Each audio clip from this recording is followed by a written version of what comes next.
Assalamu alaikum wa rahmatullahi wa barakatuh, everyone. Right now, we are going to be doing the debate's already started. I got a phone call. I couldn't ignore. So, unfortunately, as always, we're starting a little bit late. I am going to share the screen. Inshallah, we're going to have a little watch party together, watching the debate going on Dawah Wise right now. Let's not waste any more time. Without further ado, let us share the screen. Hold up, guys. 1 second. Oh wow, looks like it's in. Oh wait, is this the vertical one? No, this is the horizontal. There we go. There we go. All right, let me get the right one. All right. Okay, here we go.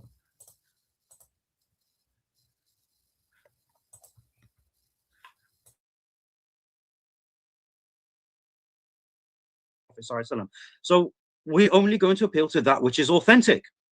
And as it mentions in Bukhari 3, the angel came to him and asked him to read. And when the Prophet said to him 3 times that I do not know how to read, thereupon the first 5 verses of the Quran were revealed. And calls to monotheism, this was the priority of the message. In fact, the entirety of the Quran, every verse of the Quran is based around Tawheed. And it shows here in this report when the Prophet ﷺ said Mu'ad to Yemen, he said to him, you are going to a nation from the people of the scripture, so let the first thing to which you will invite them be Tawheed of Allah. Now let's look at the moral character. Aisha radiallahu anha, the wife of the Prophet ﷺ, said that the character of the Messenger of Allah was the Quran. Now again, this is all well and good that his wife has said this, but what is the evidence that his character was indeed that of the Quran? So let's look at some historical examples. Forgiveness. He forgave the Jewess who poisoned him and anyone unless they transgressed religious law. In terms of respect, he was asking a young boy for permission to give drink to elders when it was the young boy's turn. Now, this usually doesn't happen even amongst our society. Good conduct with others. He never chastised a servant, even to the point of saying "uff" over his 10 years of servitude. Cheerfulness, meeting people with a smile. This was the nature of the Prophet ﷺ, always smiling with the people that he met.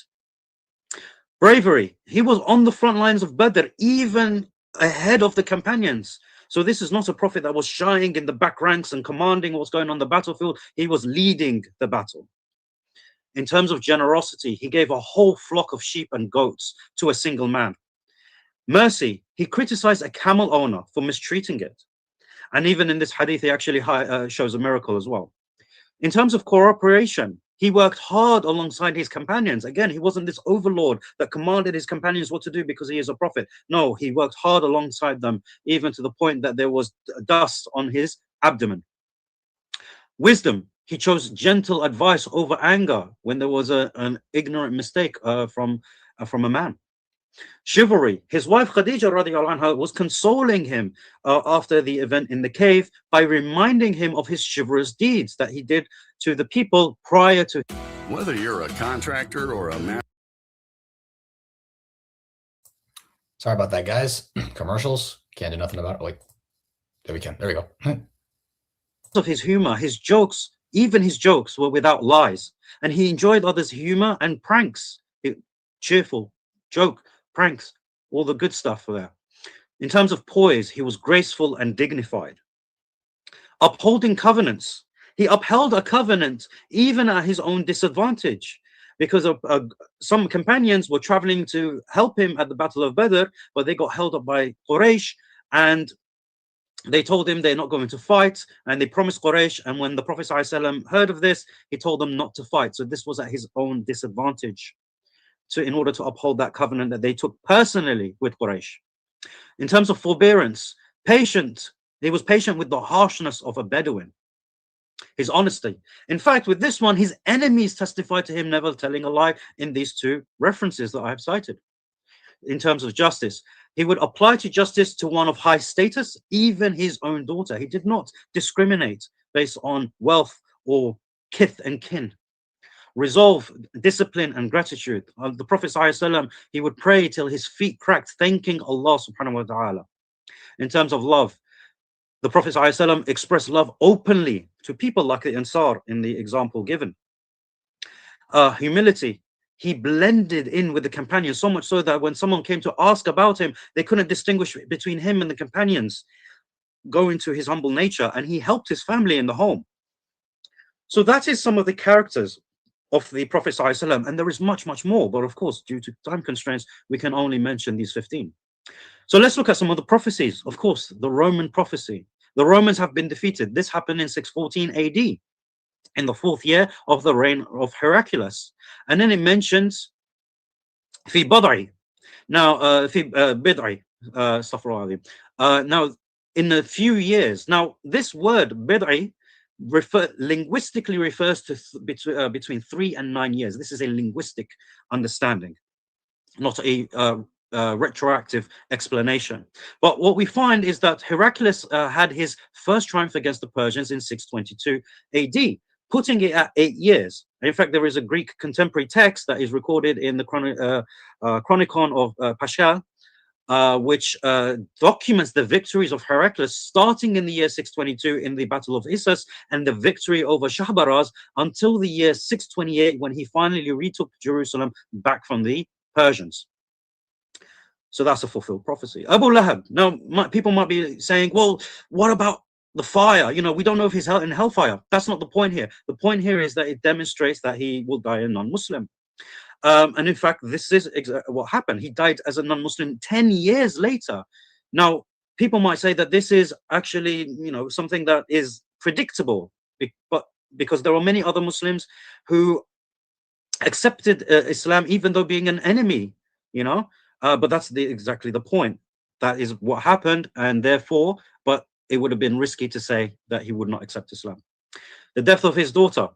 It was narrated by Aisha that he spoke to Fatima. Okay, she was speaking to Fatima, and Fatima spoke to her and said that he informed her that she would be the first of his family to follow, and on that she laughed. And of course, in Bukhari 3092, Fatima remained alive for 6 months after the death of the Prophet ﷺ. Now, people might say, oh, well, she would live, but maybe someone else died prior to her from his family. Well, no, that is actually not the case. The Bedouin towers, when the camel herd is complete in tall buildings. Now, I think I need to explain this prophecy, because if you look in Qatar, Dubai, and Saudi, and you think that this is not a prophecy fulfilled, then your sincerity needs to be checked. But as we have seen, the examples of prophecies in the Quran and Sunnah follow a pattern in which they are accurate, specific, unambiguous, and unpredictable. These are criteria to know it is from Allah, given to a true prophet and messenger, and not a false one. So let's talk about miracles now. Many people think that the Prophet ﷺ didn't do miracles. But besides the Quran in of itself, which is a miracle, we have these examples. The moon splitting, witnessed by companions, disbelievers, and travelers. The companions heard a meal glorifying Allah when being eaten by the Prophet, peace be upon him. The Prophet ﷺ multiplied food. The Prophet ﷺ also had water gushing from his hands to fill a vessel for wudu and drinking for the companions. The Prophet ﷺ commanded trees to walk and conceal him when he was relieving himself. And when he finished and the trees finished concealing him, he commanded them to go back to their places. The Prophet ﷺ healed the sick and injured. In the examples given, the Prophet ﷺ would place his hand over his wives and recite a supplication to cure their ailment. And the last example is actually mentioned in the Quran as well. A handful of dust that our Rasul ﷺ took and threw at the enemies. But as it mentions in the Quran, that it wasn't the Prophet ﷺ that threw that, but Allah threw and gave them victory.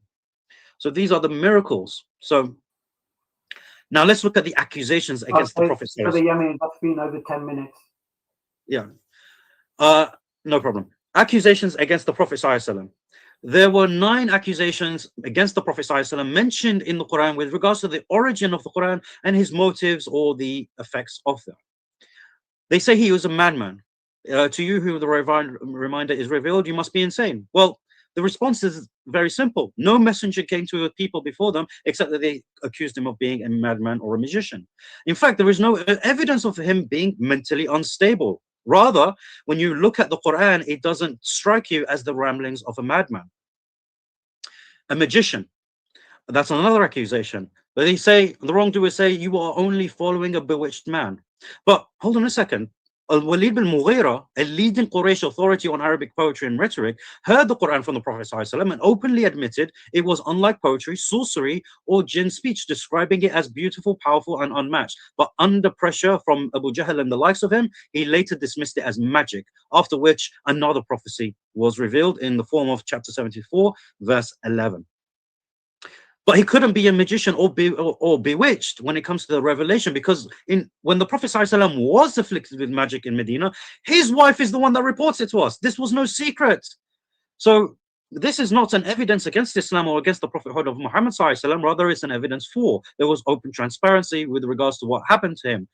In order to prove that he was a magician, you would have to show that he was either doing magic over 23 years or afflicted by magic over 23 years. And in fact, the Quran mentions that magic is disbelief. And we know the Prophet ﷺ was not a hypocrite. They also accused him of being a poet, right? In fact, they said, a poet for whom we await an ill fate. And the response to that was say, keep waiting. I too am waiting with you. Now reflect upon this and you will see that this is a powerful response, almost like a challenge. And again, we'll quote what Al-Walid bin Mughira actually said. What can I say? For by Allah, there is not a man among you who knows poetry better than me, or is known more knowledgeable about a poem better than me, or about the poetry of the jinn. By Allah, what he says does not resemble any of that. By Allah, indeed his speech is sweetness, and indeed upon it is beauty. Its upper part is fruitful, and its lower part is abundant. It rises above all else, and nothing rises above it. That's what he said about the Quran. And in fact, the Quran mentions that you have not taught him poetry, nor is it fitting for him. This is only a reminder and a clear Quran. Why did I mention that verse? Because this is exactly what is mentioned in the history. In fact, it shows that the Prophet ﷺ was the most hateful speech to him, except that he used to recite a verse from the brother of Al-Bashir, and he would make its ending of Qatada, make its ending its beginning and its beginning its end. And the Prophet and Abu Bakr would tell him it's not like that. And the Prophet ﷺ said, by God, I am not a poet, nor is it appropriate for me. In fact, when poetry was required, he would appoint another a companion to recite poetry as a retortion to the Quraysh instead of doing it himself, because he had no poetic ability. But what is the Quran in of itself?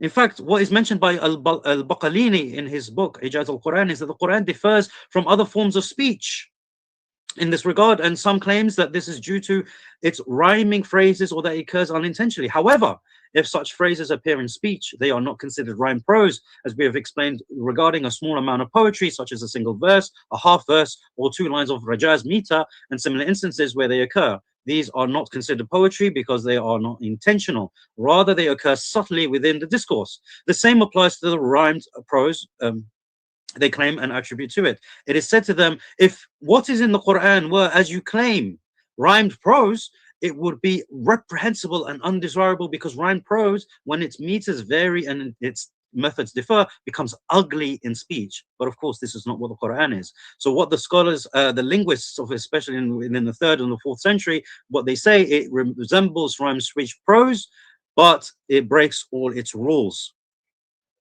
Another accusation, if it is not invented, if he himself did not invent it, it must have been taught. They say the revelations are only ancient fables. And we surely say no one is, they surely say no one is teaching him except a human. But the man they refer to speaks a foreign tongue. So since the Quran is neither poetry nor prose, and the best could not match it, like the likes of Walid bin Mughira, how could it be from a foreigner? But what about the ancient fables? As he mentions, this is the news of the unseen. Neither you nor your people knew it before this. So the Quraysh didn't know this. So what are they accusing him of? In fact, most of the stories in the Quran are Meccan. And while the Prophet ﷺ did travel, and especially settled in Medina, no Jew or Christian actually accused him of this. They never accused him of copying from them or borrowing from them. And even rather, the Jews tested him and affirmed his prophethood. We'll give 2 examples. Abdullah bin Salam tested him on 3 questions, which he said only a prophet would know, and accepted Islam based on that. In fact, a few Jews also tested him on the 10 commandments and even tried to trick him by saying these are 9 commandments. But the Prophet ﷺ caught on to that and mentioned to them the 10 commandments, which are different to the ones that we find in the Bible today. Yet the Jews said to him that we bear witness that you are a prophet, but they did not accept him. And their reason for that is mentioned in the hadith, that if we follow you, then the Jews will kill us. But what my opponent needs to do is to present evidence that shows the Prophet ﷺ sat and learned tales from anyone. Here's the problem: not only would he be able to do so, but he still wouldn't be able to explain how it was formed into the style it is, even if he produced evidence. They also accused him of being a soothsayer, right? But as it is mentioned, the Prophet ﷺ, he hated fortune tellers. In fact, a companion was trying to say, sometimes they tell something which comes out to be true. So, and the response from Allah's Messenger ﷺ was, the word that which comes to be true is what jinn snatches away by stealing, and then pours it in the ear of the foreteller with a sound similar to that of a cackle of a hen, and then they add to it 100 lies. They also accused him of being just a man. But of course, the response is in the Quran. And I don't believe my interlocutor will disagree. We did not send before you except mere men inspired by us. Did not seek wealth and power. They accused him of this. In fact, the Prophet ﷺ was commanded to say, I do not ask you for any reward. And what is the evidence of this? The Messenger of Allah ﷺ was sleeping on a mat, right? And then when he stood up, it left marks on him. Subhanallah. And when he was when he led prayer facing a camel, which was in the booty, and when he had given the salutations, he took a hair from the camel's side and said, I have no right as much as this of your booty, but only to the fifth, and the fifth is returned to you. And this hadith here mentions that the Prophet ﷺ, even when he came into power and wanted the people to swear allegiance to him, he did so with regards to what Allah subhanahu wa ta'ala has ordered and not to his own whims and desires. And he died humble and generous, so much so that he never left even a dinar or a dirham, nor a male or a female slave. Rather, he only had his mule, his weapons, and a piece of land, which even that he gave in charity. Now, the Quran, in fact, he came to unite a people, right? Another allegation that they levied against him is that he wanted to sow discord. But this religion is of one, and as it's mentioned in the Quran, I am your Lord, so worship me. The believers are but one brotherhood, so make peace between your brothers. And as it mentioned in this verse, and hold firmly together to the rope of Allah, and do not be divided. Remember Allah's favor upon you when you were enemies, then he united your hearts, so you by his grace became brothers. So this is the intention of Islam, to cause unity, not division, although religion naturally divides. Now let's look at the falsification test. To produce a surah like it, to find an internal contradiction, as mentioned in chapter 4, verse 82, and to prove corruption, as it has been promised to be preserved by Allah in chapter 15, verse 9. So let's look at producing a surah like it. Now, the Quran, as we have explained, is neither prose nor poetry. In fact, the Quran is its own genre. Okay, it has new grammatical construct that was not used before, new words that yet did not require definition. People understood what they were, what they meant. There was no prior literary training given to the Prophet ﷺ. In fact, and the Quran of itself is exceptionally rich in meaning, yet easy to read and comprehend. When it comes to contradictions, as it's mentioned in this verse, do they not reflect upon the Quran? If it had been from other than Allah, they would have found within it much contradiction. So let's understand this falsification test, because naturally we say that the Quran can be challenged with regards to its consistency and error and contradiction, both internally and externally. But now I'm sitting here saying, no, it's about internal consistency. So let's explain this. The Quran's challenge is about internal consistency, because external claims regarding history, science, philosophy, and etc. depend on changing interpretations and human knowledge, whereas internal contradictions would be objectively demonstrable from the text itself, and would directly falsify its claim of divine authorship, because now there is no faff about how this could be interpreted and whatnot. But let's look at why this is also a serious falsification test. Because you could be like, well, there are other texts that are internally consistent. But yeah, we agree. But unlike human written works, the way they become internally consistent is through these four methods: drafts, edits, revisions, and later corrections. But this is not how the Quran came about. The Quran, once it was delivered and completed in terms of its revelation, there was no revisions, there was no retractions after the fact, there was no later harmonizing edits, there was no competing Qurans. And in fact, it remained internally consistent and coherent for over 14 centuries.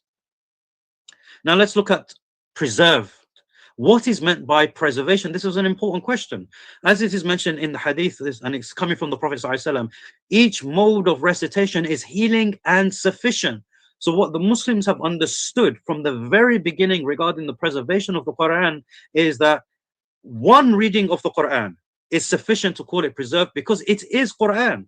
And we don't want people to confuse ahruf and qira'ah to different Qurans. The compilation of the Quran. We have the sources that mention to us that Abu Bakr was the first to collect the Quran, and this happened 7 to 8 months after the demise of the Prophet ﷺ. And in fact, in the end, a couple of decades later, Uthman produced his 4 codices, utilizing the same committee that was utilized by Abu Bakr in order to Imagine being able to build an app with your name on it, just by thinking about it. Meet Base 44, a complete AI creation. And more ahruf were revealed until it became 7, which differed in dialect and meaning. But how did the Prophet ﷺ teach it? He taught combinations of the ahruf to different companions, resulting in what we know as the qira'at. And then, of course, as we have mentioned, the masahif came afterwards, and the codices have allowed for the different readings which have been transmitted to us today, and which every Muslim has on his shelf. Now, this is an isnad example, a fraction of it, because this is the isnad of the riwayah of Warsh. Now, what you can see is 7 chains out of 144. Now, we're not saying 144 between the Prophet ﷺ and us. No, this is 144 chains between the Prophet ﷺ and Warsh himself. So you can only imagine how many it is up until this present day. But this is an example highlighting the isnad and how we trace the readings of the Quran, and how it is mass transmitted. And each and every one of these are masters in the recitation of the Quran. Well, what about the manuscript tradition? In fact, here we have 5 examples from the first century, either from the mid to the late century, containing several folios and decent percentages of the Quran, which all, by the way, conform to the Uthmanic rasm. So what must my opponent do tonight? Now, if he chooses to approach this debate from externally, what he must do is provide evidence that our historical method to establish the history of the Prophet ﷺ and what he did and how the Quran was revealed is unreliable. And he must do that by demonstrating knowledge on hadith literature and hadith science. He must also provide clear evidence that his theology is correct, as opposed to the Jews, to judge the Prophet ﷺ on theological continuity if he chooses to go down that path. He must also provide clear evidence that the Prophet ﷺ doesn't meet the biblical criteria without utilizing double standards within his own criteria. And he must also prove that Jesus came with the final revelation and scripture, with no prophet to come that would provide revelation or scripture that conflicts with that which we find in their scriptures. But this is if he chooses to approach it externally. But if he chooses to approach it internally, this is what he must do, and what I expect to hear from him in his rebuttals, and even in his opening statement. He must disprove the upright character of the Prophet ﷺ. He must provide false prophecies, even one. And we're not talking about unfulfilled prophecies like eschatological prophecies. No, things that are completely false. Disprove his miracles. Prove to me that he didn't do these miracles. Provide evidence of the accusations against him to be true. It doesn't have to be all of them. It could be even one of them. To debunk the linguistic falsification of the challenge. I'm sure he'll have a difficult time with this because it requires extensive knowledge of the Arabic language. But he can also approach it from the internal consistency of the Quran and actually falsify that. Now, of course, he has to ensure that he is going into the context and not just falsifying it from a superficial reading of the Quran. He has to demonstrate knowledge of these verses and then provide a coherent argument as to their internal inconsistency. And he has to prove the Quran is not preserved, which, and all of these are impossible tasks that I've set before him. And after a fraction of the evidence that we as Muslims have has been presented. With that being said, I conclude my opening statement and I hand it back to you, inshallah. Jazakumullah khairan.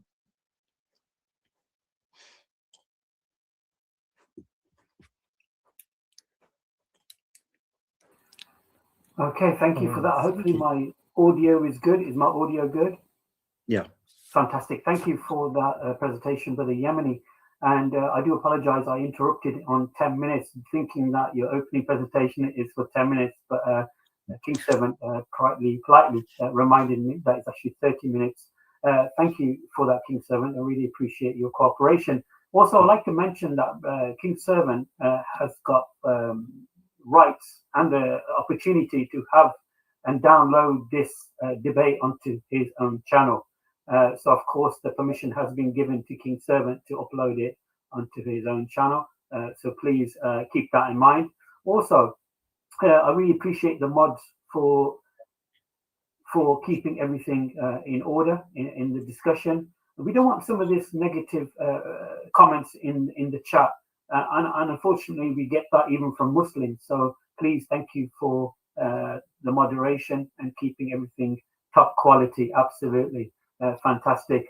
Without further ado, I will be stepping down and then hopefully King Servant can start his 10-minute presentation. 30 minutes. See what I mean, guys? Here we go again. So I'm going to drop down and then hopefully give your presentation for 30 minutes. Thank you very much. Okay. So, of course, sorry, I'll just restart my time. So I know how long I've got. Right, I'll start now. So the question before us today is, of course, was Muhammad a true prophet? Now, for myself as a Christian, if I were to use the Christian criteria as found in the Bible, this is an extremely straightforward question to answer. The biblical perspective on Muhammad is that the one who denies the Father and the Son is the Antichrist. It also says in the New Testament that if we or an angel from heaven should preach to you a gospel contrary to what we have preached to you, he is to be accursed. This would obviously apply to Muhammad. Anyone who has ignored the law of Moses is put to death without mercy on the testimony of 2 or 3 witnesses.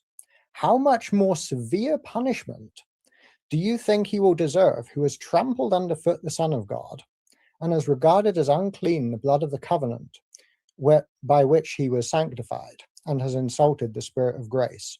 That's Hebrews 10:28-29.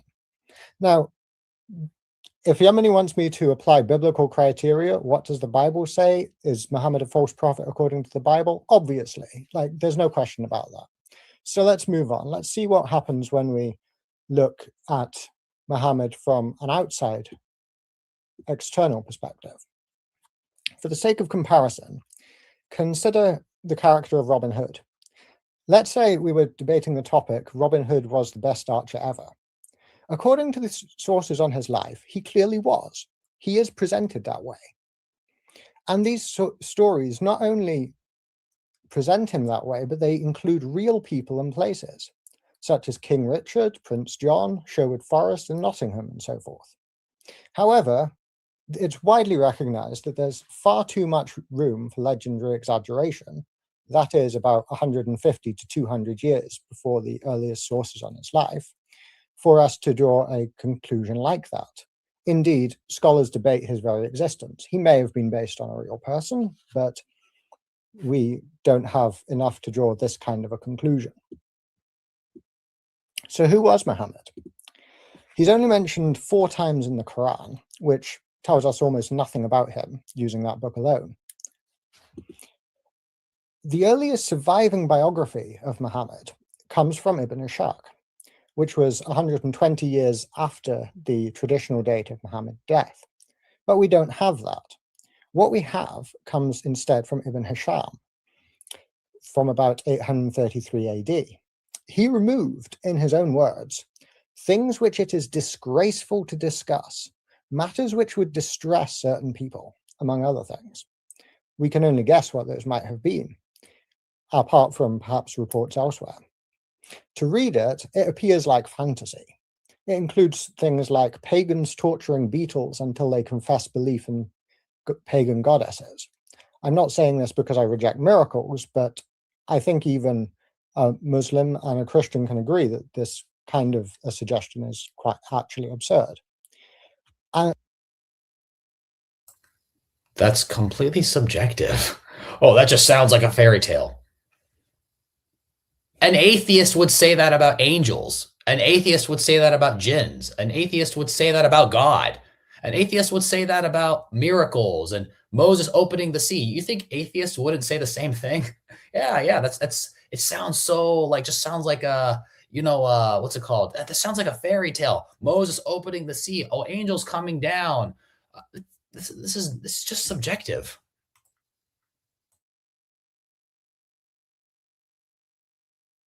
In general, from 200 to 300 years after Muhammad. That's, of course, the date of the collection. I'm not arguing that they were all invented at that point. And then you have the manuscripts ranging from 1000 onwards. I'm making an exception for the Muwatta of Ibn Malik. If we want to discuss that at a future point, we can. Of course, there are narrations found in there, also found in other hadith collections. That comes from about 150 plus years after Muhammad. Sahih Bukhari is a good example of a hadith collection. It's the most commonly appealed to one by Sunnis. This is allegedly a collection of oral reports from around 846 AD by Bukhari, who supposedly traveled around memorizing 500,000 or more tales of what Muhammad said or did, along with the chains of people who allegedly passed them down his time. He would then assess the reliability of each person, much like Yemeni described in his opening statement. The source on how many hadith he collected together comes another 250 years after Bukhari's life, and from someone who doesn't provide any chain of narration or historical source for where he gets that number from. Now, the place of the alleged prophet. According to tradition, Muhammad was born and preached in Mecca, which is, of course, in the Hijaz, West Central Arabia. The word Mecca is only found once in the Quran, which gives no indication that it is a city in the location of modern Mecca, and there is much reason to conclude that in the 7th century, there was no such major city. Manuscripts in Arabia are very well preserved in the dry environment there, yet we have no reference to such a city by friends, enemies, trading partners, or neighbors, despite plentiful references to other supposedly much more insignificant towns like Yathrib, Taif, Najran, etc. The earliest mention of Mecca, specifically, outside of the Quran, of course, is in the 8th century. There's also an unusually high rate of Persian loanwords in the Quran, which could suggest a northern source. And you can see examples of them there. There's a much lower frequency of Persian loanwords and other Arabic writing that come from Central Arabia.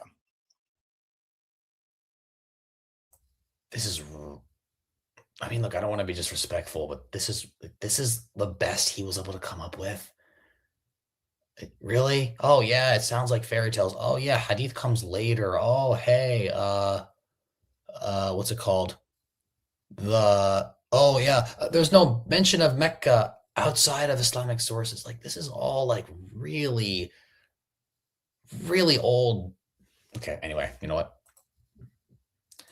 Why am I responding to this? As if Yemeni's not going to respond. As if Yemeni's not going to do a rebuttal. What's wrong with me? The audience is expected to be able to see these things themselves in their own area, when they bear fruit and upon its ripening. This is not a description of Mecca, surely not. Also, regarding the ruins of Sodom, the supposedly Meccan audience are told that they pass by them in the morning and at night. Do you not understand? Now, if we were to grant a minimal level of usefulness to biographical material, which I kind of doubt that they're worth that much, we would find that the Satanic Verses incident, in which Muhammad allegedly spoke revelation encouraging prayer to pagan goddesses, the daughters of Allah, by which those prayers would then be taken to Allah, and then he claimed that Satan had cast these words upon him and he mistook them for the angel Gabriel or so forth. We find he makes statements like, I have fabricated against God and have said on God's behalf that which he did not say.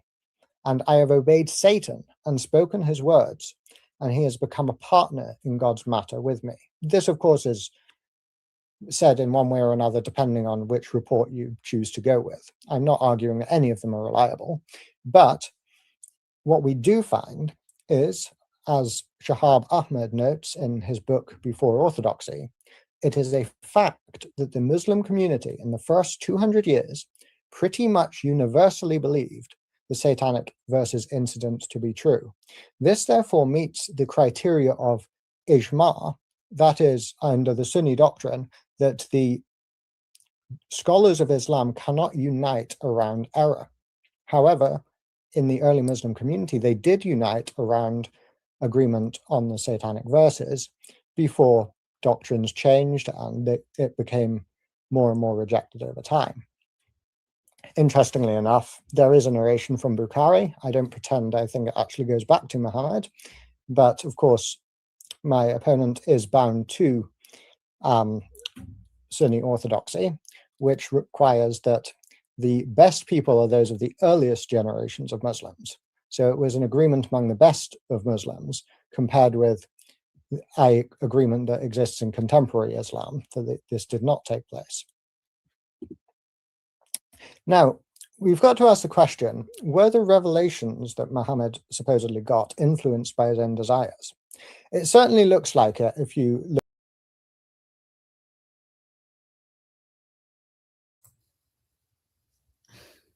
I know Yemeni's going to give his response, but like, I mean, look, I don't know this guy personally, but the arguments are very insincere, very insincere. I mean, these are things you can easily find refutations for. I'm not going to waste time here because I know Yemeni's going to go through it, inshallah. You know, oh, the Prophet Muhammad desires, oh, yeah, the verses. This is stuff we've been dealing with. Like, I've known of these arguments literally since I was like 11. Anyway.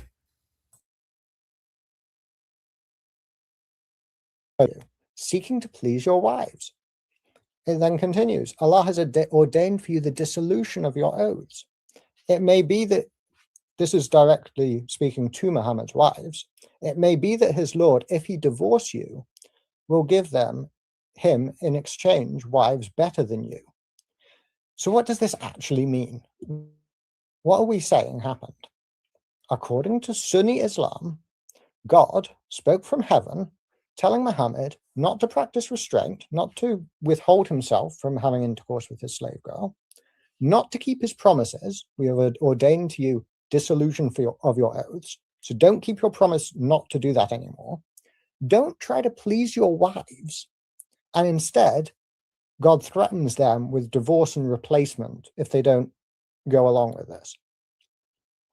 Now, the question, of course, is, what is the best explanation of the evidence that we have available? When it comes to subjects like this, I am suggesting that the best explanation is not that God decided to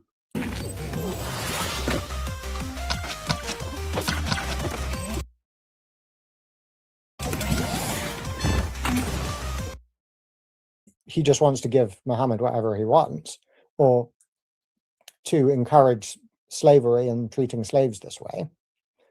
I'm suggesting that the best explanation is that whether through mental illness, demonic influence, whatever else, an explanation that is not divine in origin makes more so, and suggest that when we look at the whole corpus of the hadith, the picture that we get is not just the flowery one that Al-Yamani painted for us. Admittedly, he is relying on authentic hadith by Sunni standards.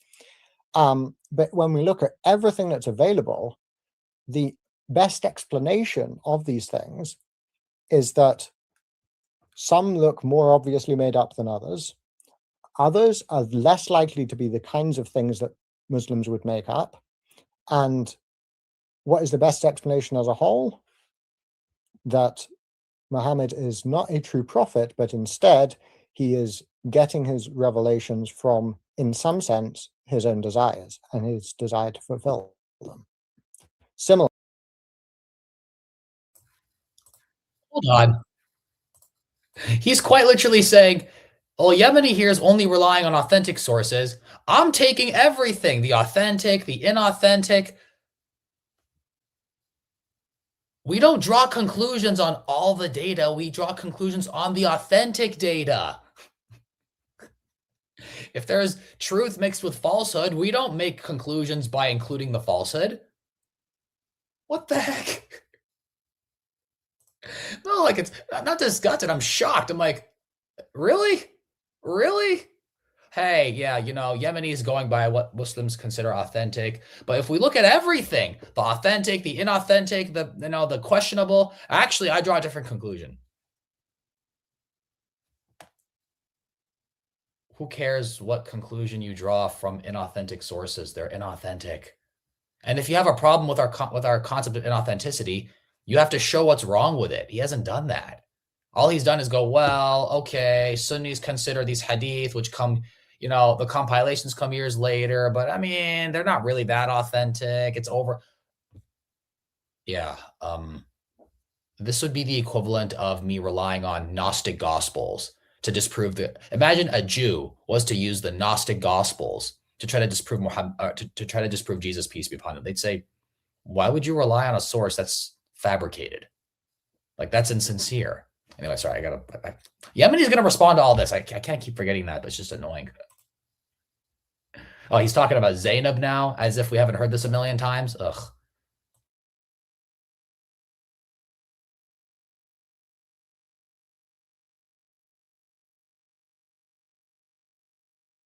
And his messenger have decided an affair that they should exercise their choice. And whoever disobeys Allah and his messenger has strayed to manifest error. And you can see some citations for that here. So let's summarize. I don't want to get lost in details. According to Islam, God again spoke from heaven, forcing Zainab into a marriage she didn't want to Muhammad's adopted son, then rebuking Muhammad for hiding his desire for her, following that up with insisting that this same woman marry Muhammad instead, so that Muslims know it's okay to marry their adopted sons' wives after they've been divorced. And then he declares adoption abolished. This is what God did, according to Islam. What is the best explanation for that?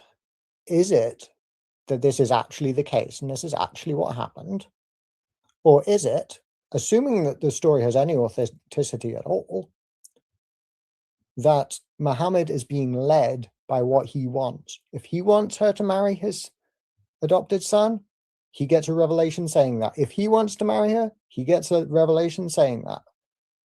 If it's a little bit awkward because she was his adopted son's wife, he gets a revelation getting rid of adoption. Is this a coincidence? Or is the better explanation that these revelations are not coming from God?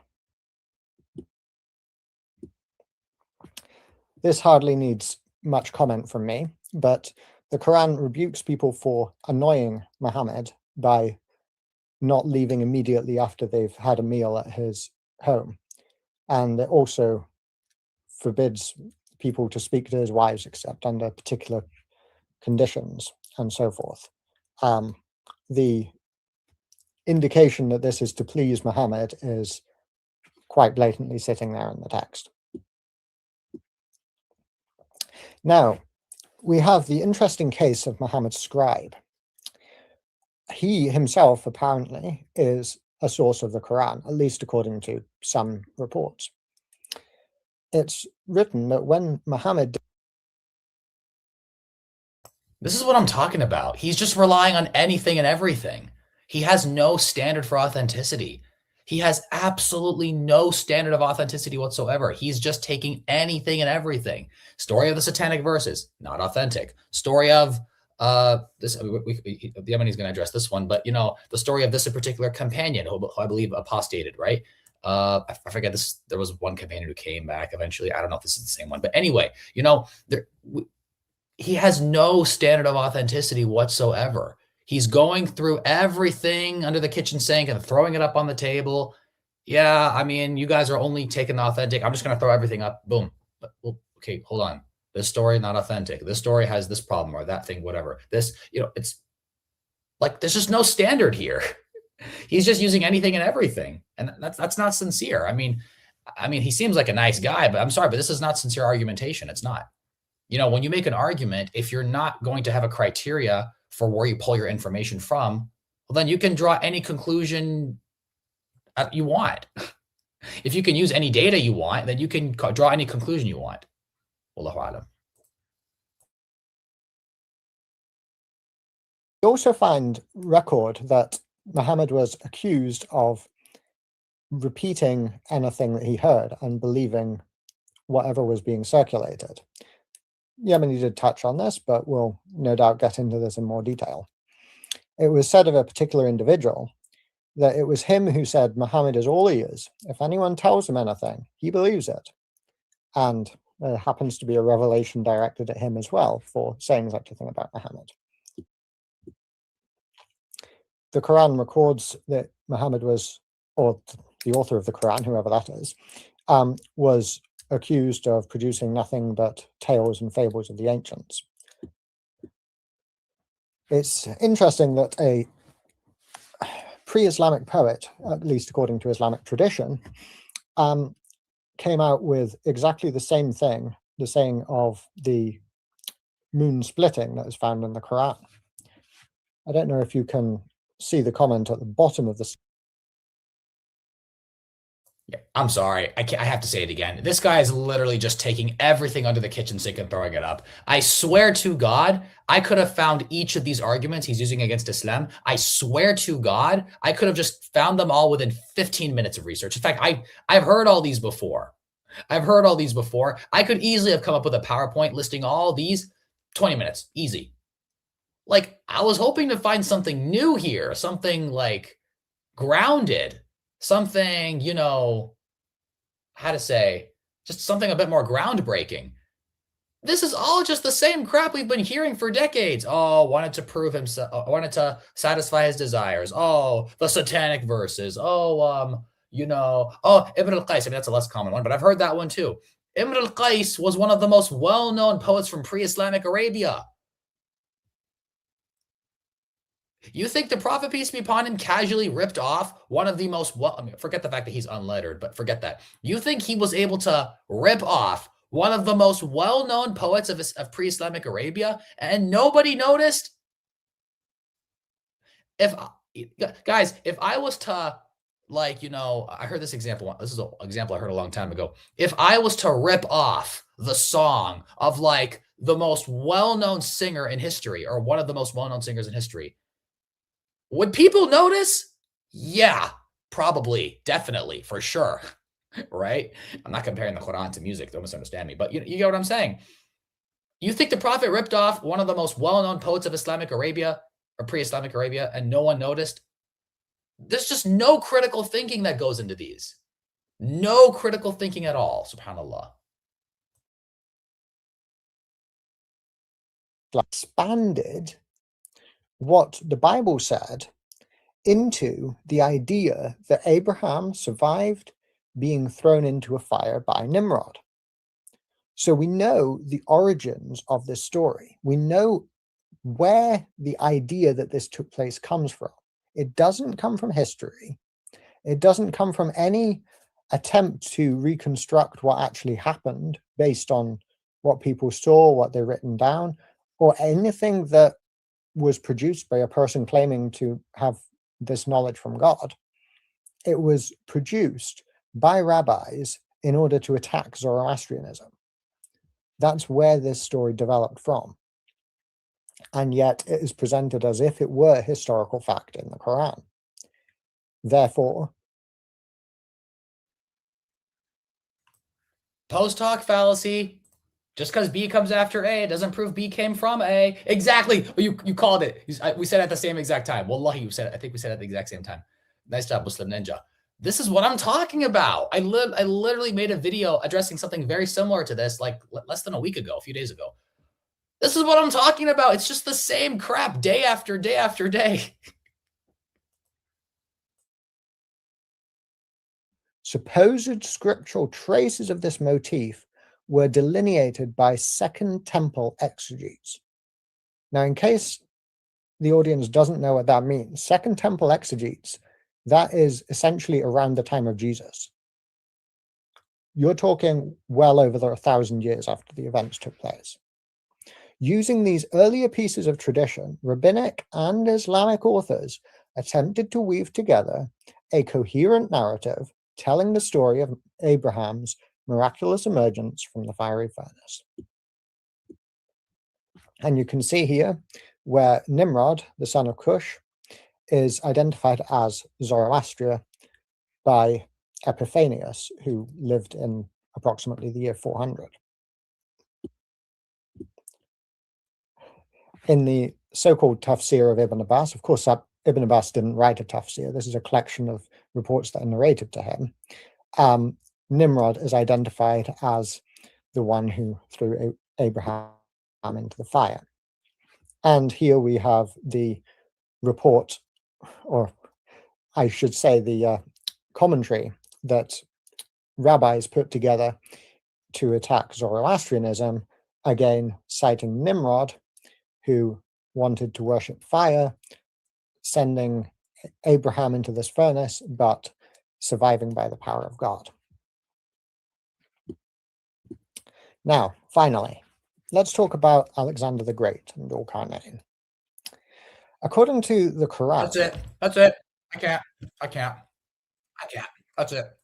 I need to take a walk. I need to think. I can't anymore. God! Ya Allah. Oh my God. Guys. Oh my God. Really? The Alexander the... Okay. Oh freaking K. Let's tease this. The source criticism comes in. The Syriac legend of Alexander records him building this wall, which is contemporaneous with or earlier than the Quran. There's no way that this could be derived from the Quran. And you can see on the right-hand side a 4th century BC coin showing Alexander with the horns of Ammon, which of course was an Egyptian god. So he was completely pagan, and that's what the horns are referring to, the horns of Ammon given to him by this pagan god.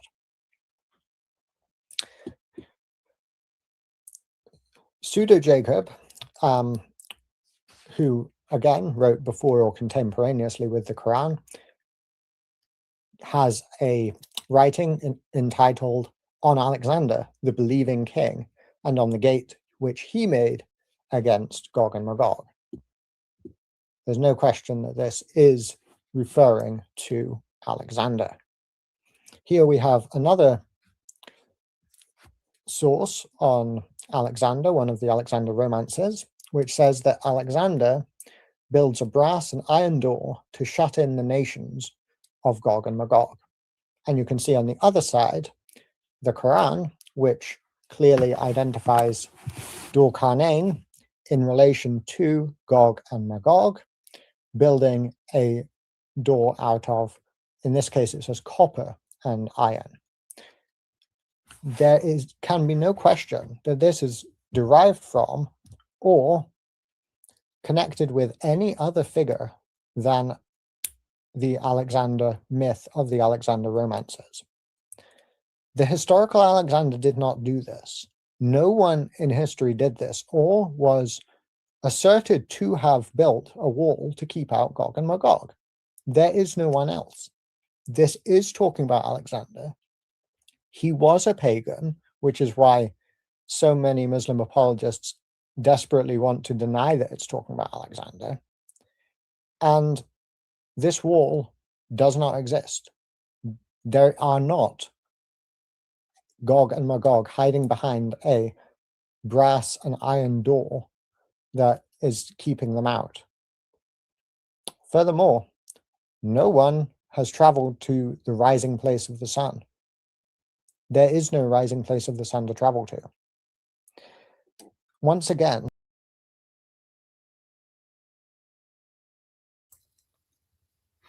Yeah, we know there's no place where the sun rises because the sun doesn't actually rise. If I say the sun is rising, does that mean the sun is rising, like physically coming out of the ground? Or, no, that's not, or the sun is setting. The sun is setting. Hey, there's no place where the sun sets. If I say the sun is setting into the ocean, does it then mean there's a spot in the ocean where the sun physically goes into the water? No, obviously not. It's not a freaking scientific lesson. It's not a science book. It's not a science lesson. Oh, man. This is really bad. Really bad. I'm sorry. I don't know. I'm not good with words, guys. I don't know. I can't make this. I don't know. I'm not good at this. All I can do is just speak the facts.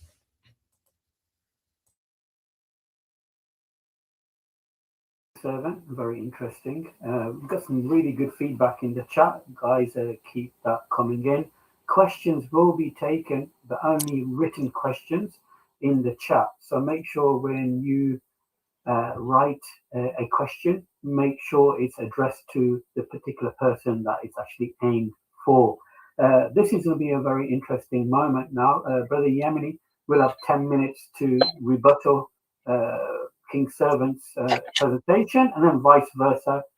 So brothers and sisters, stay tuned. We've still got some interesting rebuttals going to take place. And then, of course, we've got a cross-examination where I think it's definitely going to get warmed up and very interesting. So, Brother Yemeni, you'll have 10 minutes to rebuttal the presentation and vice versa, King's Servant. So I'll be stepping down and then you can continue.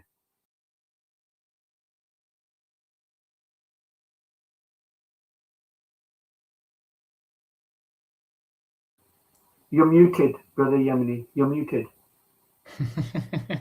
Sorry, I was just so excited for this rebuttal. Right, okay, I'm going to start. Let me just get good. I can't wait to hear this. Okay, I'm going to start it now, inshallah. Bismillah. All right, so I'm going to start with the last thing that King Servant said, which is evidence. Well, I'm sorry, but you say evidence. I've heard nothing but assumption. In fact, you even said, I believe and let's call him Muhammad, highlighting that you are actually not sure of what's going on here.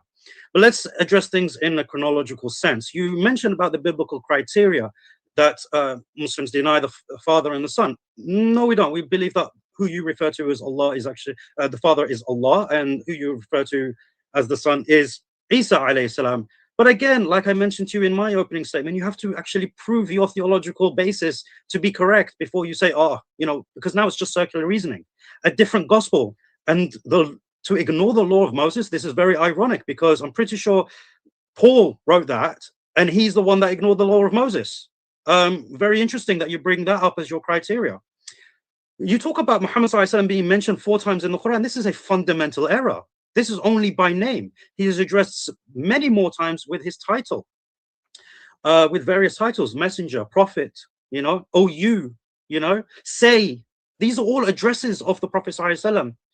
You talk about the 120 years of the biography. This is until we get the biography, but that's not what I'm arguing today. I'm not arguing for historical reliability based on biography, which the authors themselves acknowledged that not everything within their literature was authentic. They themselves knew that. So this is why I relied upon authentic narrations, things that can be verified historically. Unfortunately, you didn't challenge that. But I hope you will in your rebuttal.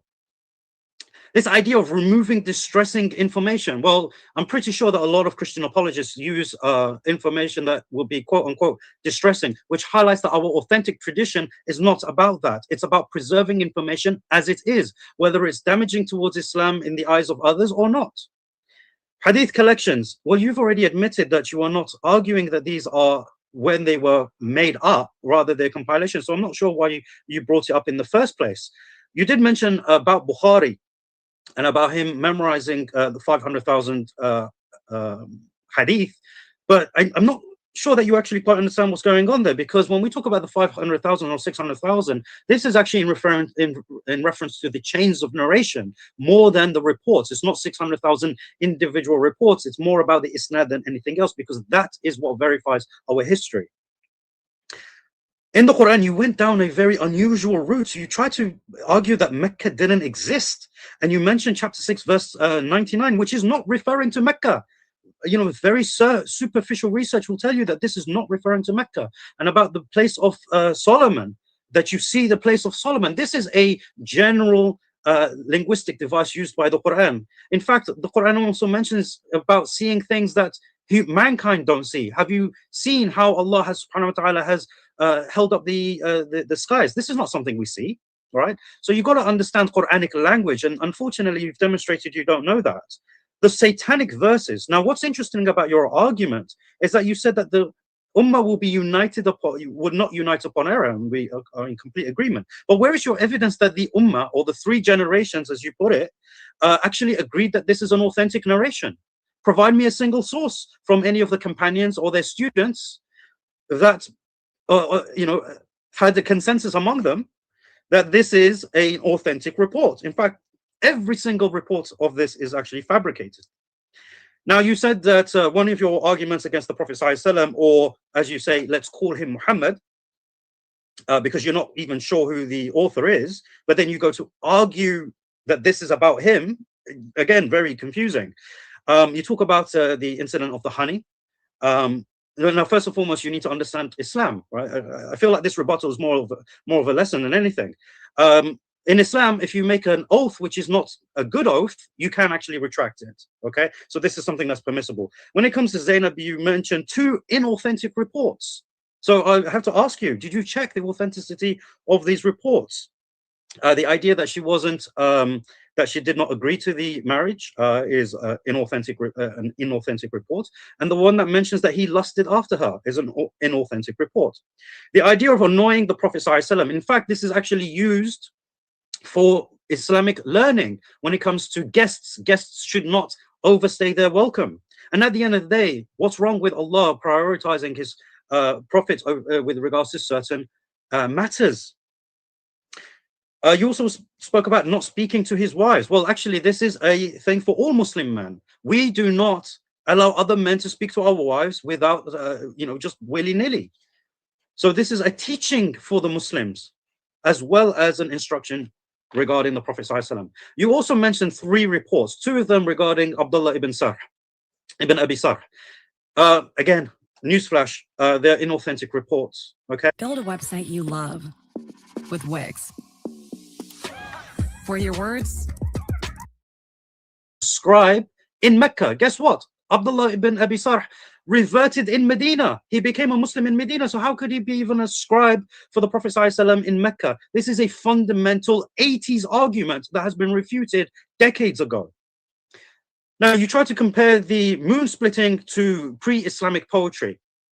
And you mentioned what is in the Qira'at. I'm not understanding the correlation there. You need to explain that to me. But with regards to its comparison with pre-Islamic poetry, you have a line. And even that, it's not the same thing. Right? You have to demonstrate that that passage in the Quran is poetry, but you don't have the linguistic ability to do so.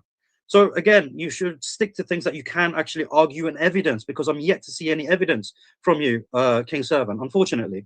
With regards to Abraham and the fire and its origins, because this is mentioned in the Quran in chapter 21:69, you say that this has been developed by the Jews. Well, you don't have any evidence that it was developed by the Jews. That's simply your earliest source of the material. So you assume it is developed at that point in time. You also mentioned Ibn Abbas quoting, again, a source that you know is not written by him. Now, what's interesting about the source that you quoted is that we know that Ibn Abbas quoted from the people of the book to fill in gaps with regards to what is mentioned in the Quran. But Ibn Abbas himself didn't say that this is what do you call it, that this is 100% how it happened or anything like that. He doesn't make that certain claim. This is simply a good an interesting exercise to fill in the gaps that are not as important with regards to our religion and learning about it and benefiting from it. Alexander the Great, you said before or contemporary. Which one is it? Are you not sure about your sources? You said that we deny this because Alexander was a pagan. Well, no, actually, we deny that there is a link between them because there is no historical link between the Prophet ﷺ and the Alexander romance. You need to establish that link. Prove to me that the Prophet ﷺ actually heard this story. Don't assume things. Another absurd argument is that you said there is no war. Well, what if God doesn't want us to see the war? What if that's its purpose? It is not to be seen until the time comes when they are released. It's a very, very silly argument. And again, the rising of the sun, I'm only going to address it because you said it. It's from his perspective. It's from his perspective. Now, also, when it comes to this idea of fiction and myths and everything, don't you know that there is a common saying that myth is usually has roots in truth, right? So there must be some truth behind it, but then later it got mixed up with different things and then fell into myth and legend. You know, so why are you going to assume that this is something that you need to provide evidence, which you don't have? And this is the problem that you have with your methodology. So yes, this is everything that you've mentioned, and I have 1.5 minutes to spare. So I'm going to donate that to you, King Servant, because I think you need it for your rebuttal against mine, because like I said to you, I have given you an impossible task, and I wait to see your response. Okay, thank you for that response, King Servant. When you're ready, you'll have the same amount of time if you want more.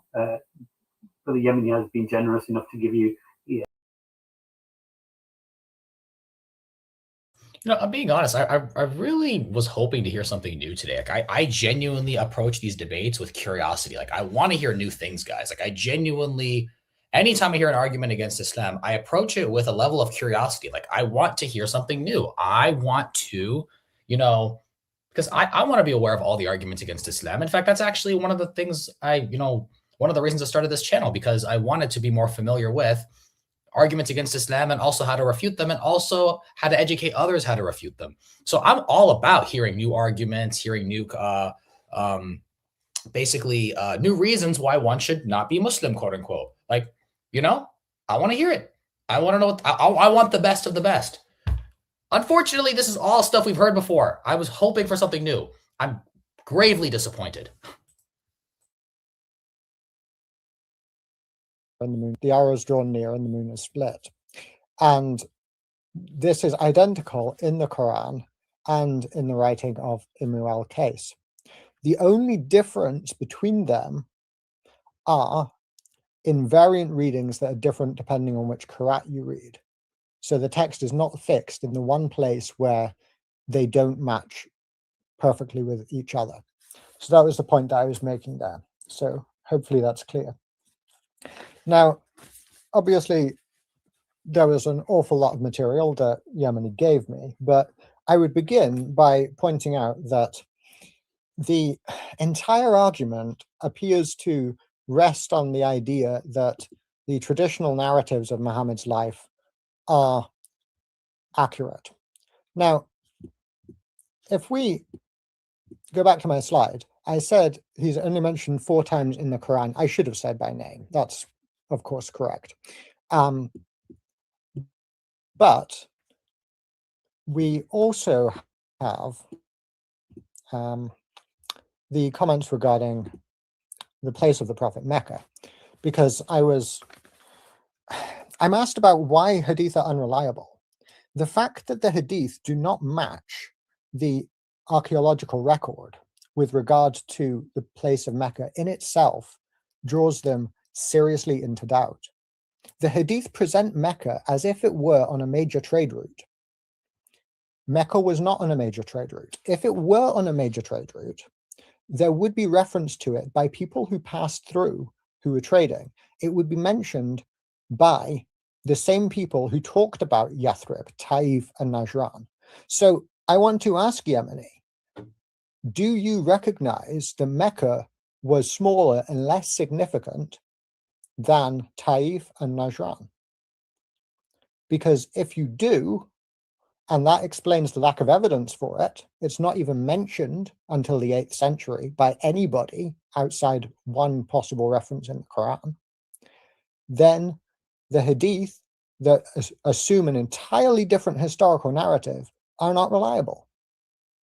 And if it was the trade center and trading route center that it's made out to be, why has nobody heard of it? Now, Muhammad, because he allegedly called to monotheism, this is apparently supposed to be evidence that Muhammad was a true prophet. But we find, according to the research of Ahmed al-Jalad, who has researched the epigraphy, that is the stone inscriptions in Arabia, that every single inscription past the 5th century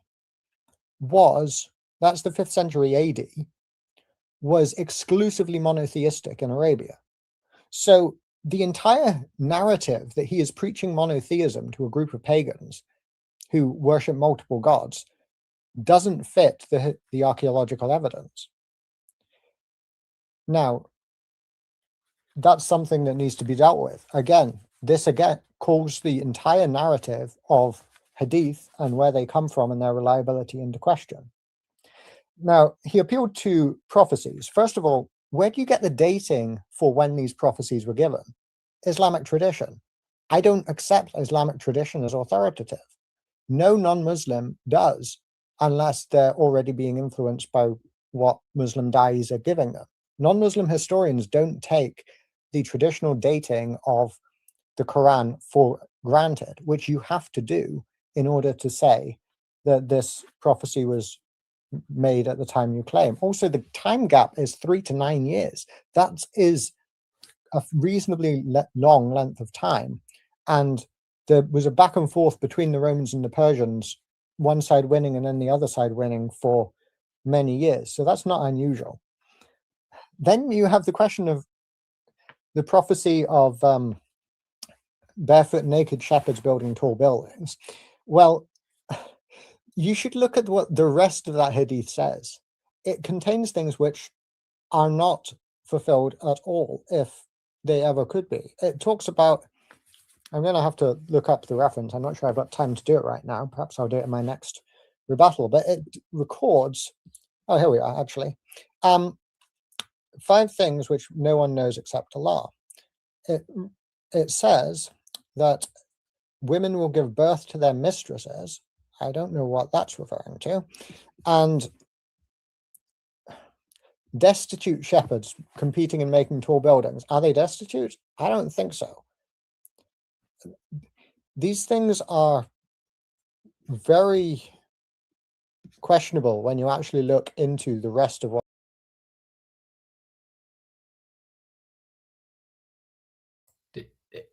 I'm sorry, guys. Is it only me who can kind of like, maybe it's just me who can kind of like, I'm catching a subtle like, I don't know, like maybe it's just, maybe it's just in my head, but like, well, I mean, they don't barefoot. Yeah, oh, sorry, I'm not gonna insult his accent. I'm sorry, but basically, like, oh, they're not barefoot. Oh, I mean, these are all very questionable, and like you can kind of tell. You can almost feel the lack of confidence because he knows what he's saying is really not holding any weight here. Well, the Arabs who are building the tallest buildings, they're wearing shoes.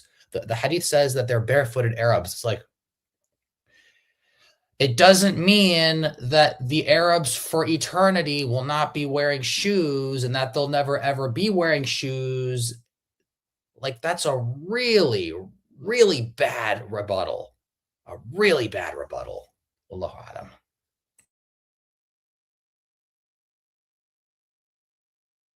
Is why does a child resemble the father or the mother? I'm not sure I even want to say that live, but it's whichever one is first during sexual intercourse. That is what determines whether a child resembles the father or the mother. These are the questions that only a prophet would know, apparently. There's only one of them we can verify, and it's false. And at the time, they couldn't verify any one of them. I'm not even saying that I think Muhammad said this, but if he did, was not a good reason to accept him as a. Yeah, there's a very easy refutation to this, but I think I'll let Yemeni say it. But the fact that he followed it up by, well, I don't even know if Muhammad said this. It's like, what are you doing here? Like, honestly, what are you doing here? Seriously, what the hell are you doing here? But anyway, I'll let Yemeni rebut it, inshallah.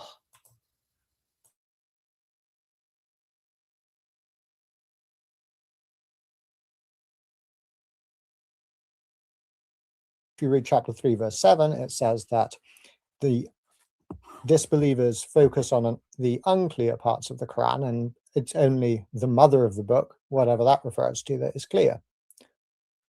Ironically, that's not awfully clear. I mean, the mother of the book may be a reference to specific parts of the Quran, but I'll leave that up for grabs. Furthermore, are Christians polytheists or not? Actually, I hate the translation polytheist. Are they mushrikun or not? Are they associated or not? That would be a better way to translate it. According to some verses, yes, we are. We are called that. According to other verses, no, we're not. We're distinguished and separated from them such that, according to Muslim jurisprudence, you may not marry a polytheist, but you may marry a Christian woman. That means they are not polytheists. That is a contradiction in the Quran. Same thing, interestingly, with is Muhammad a father to Muslims or not? It is denied explicitly in the Quran, but in a variant reading, it is recorded that he was a father to them. That is the Qur'at of Ubay ibn Ka'b, and you can find that in Yusuf Ali's footnote, page 1104. Now, I'll just make a couple of final comments on the preservation of the Quran while I've got 30 seconds left on the clock. And you will find that in the narration by Abu Musa, I think it's Sahih Muslim 6666, but I'm going off the top of my head, could be wrong. He is speaking to the people of Basra and mentions 2 chapters that were forgotten. And this is not a good thing that they were forgotten. My opponent will doubtless say that they were abrogated, but I'm going to have to wait for my rebuttal period to address that if he decides to. The same can be said of many other narrations which record missing parts of the Quran over time. Okay, thank you for that rebuttal. Brother Yemeni did give you extra minute and a half. I don't know if you heard that prior to you starting. Are you happy to stop, or do you want another minute and a half? We can stop here. I think it's an opportunity. Fantastic. Thank you for that. I'd like to just remind the audience, there's well over 200 people watching. Please don't forget to like, share, and subscribe the stream. And yeah, just share it with your friends and family on social media. You know, of course, this is very beneficial. So we need to share the Dawah, and you must play a part in this contribution of learning and education on both sides. Either though you're a Christian or even you're a Muslim, it's still an education, a learning process for all of us. But now we're going to a very interesting. I'm assuming we're going to have another 10-minute rebuttal.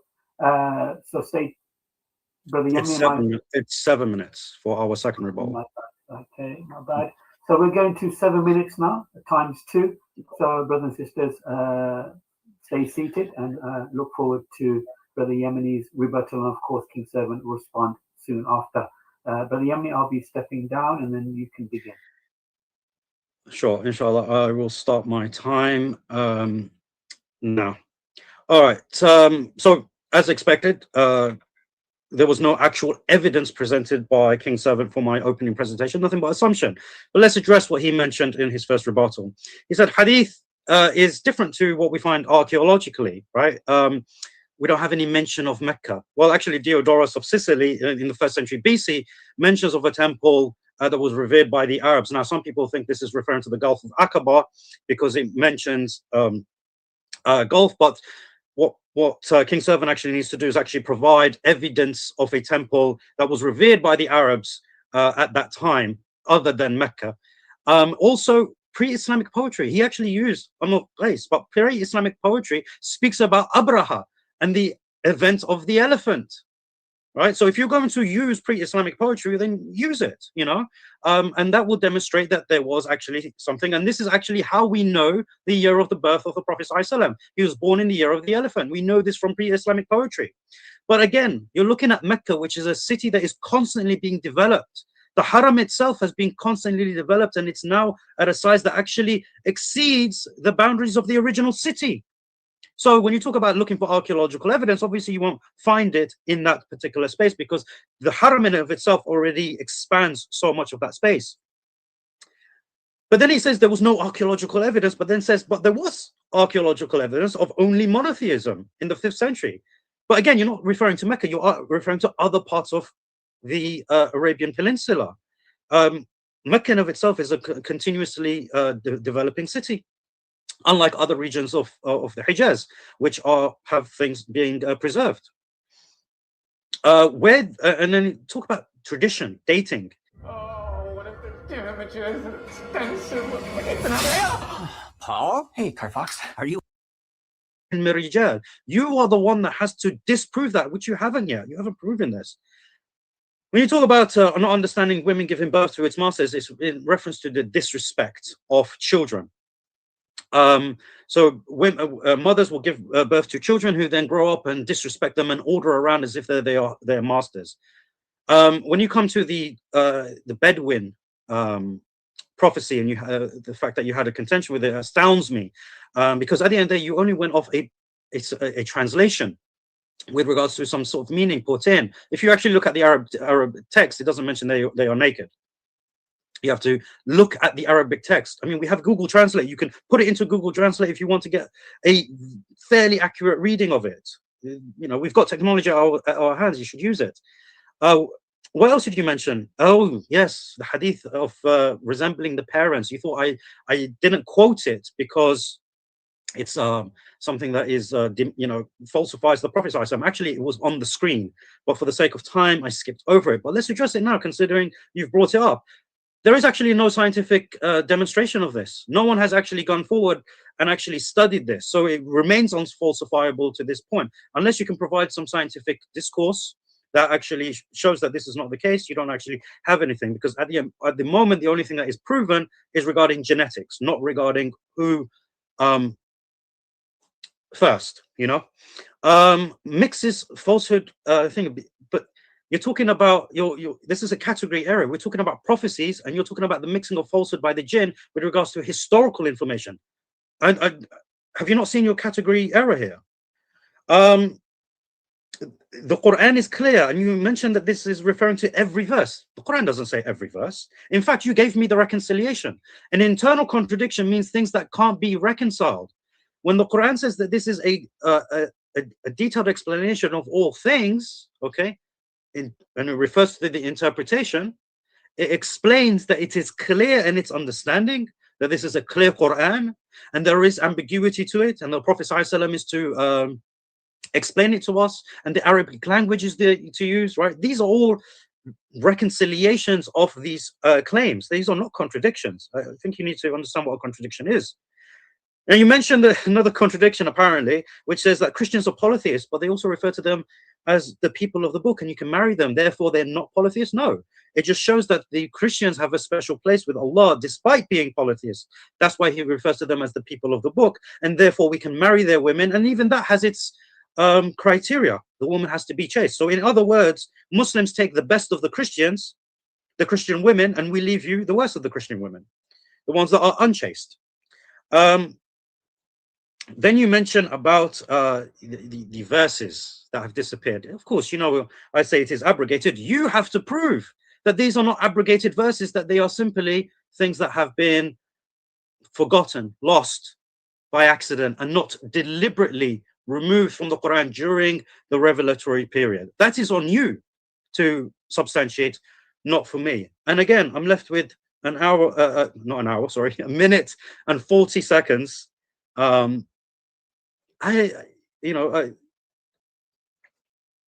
I don't know what to say anymore. I've registered everything you've said. All that is left really to say is to reiterate my challenge to you so that maybe you actually understand what you need to address in your next 7 minutes. If you're arguing externally, which you have, right, provide evidence that our historical method is unreliable. You touched on this a lot. Provide evidence, not speculation, okay? In terms of the internal, you have to provide a false prophecy. You can't assume it. Disprove his miracle. Don't be like, oh, well, we don't know when this was said. Prove that this was said after the fact. Don't give that thing. You need to stay on point here. Provide again the accusation that he just made it up, assuming he made it up because there are some verses that benefit him. Well, what about the verses that don't benefit him? Like he's been commanded to stand up for 2/3 of the night, for large portions of the night. That's not beneficial for him, is it?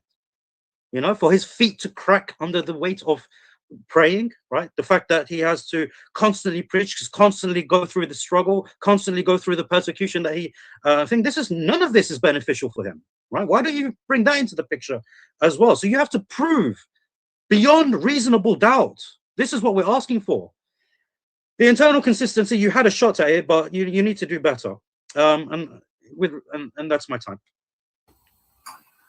Oh, well done. Thank you, Yemeni. Appreciate that. Now, Brother King Servant, you'll have 7 minutes to rebuttal that. Thank you. Okay, thank you. Great. So, first of all, why am I arguing that the Hadith are unreliable? Because the Hadith record a city called Mecca on a major trade route whereby Muhammad is robbing the caravans that go by and forcing the city almost into bankruptcy, leading to several battles. This is not historically verifiable. Not only is it not historically verifiable, it contradicts the historical facts because there is no mention of a city called Mecca anywhere in the region at all. If it were on a major trade route, I saw Yemeni's face. I know what's coming, by the way, just so that you guys know. I saw his face. I'm not going to spoil it, but I know what's coming.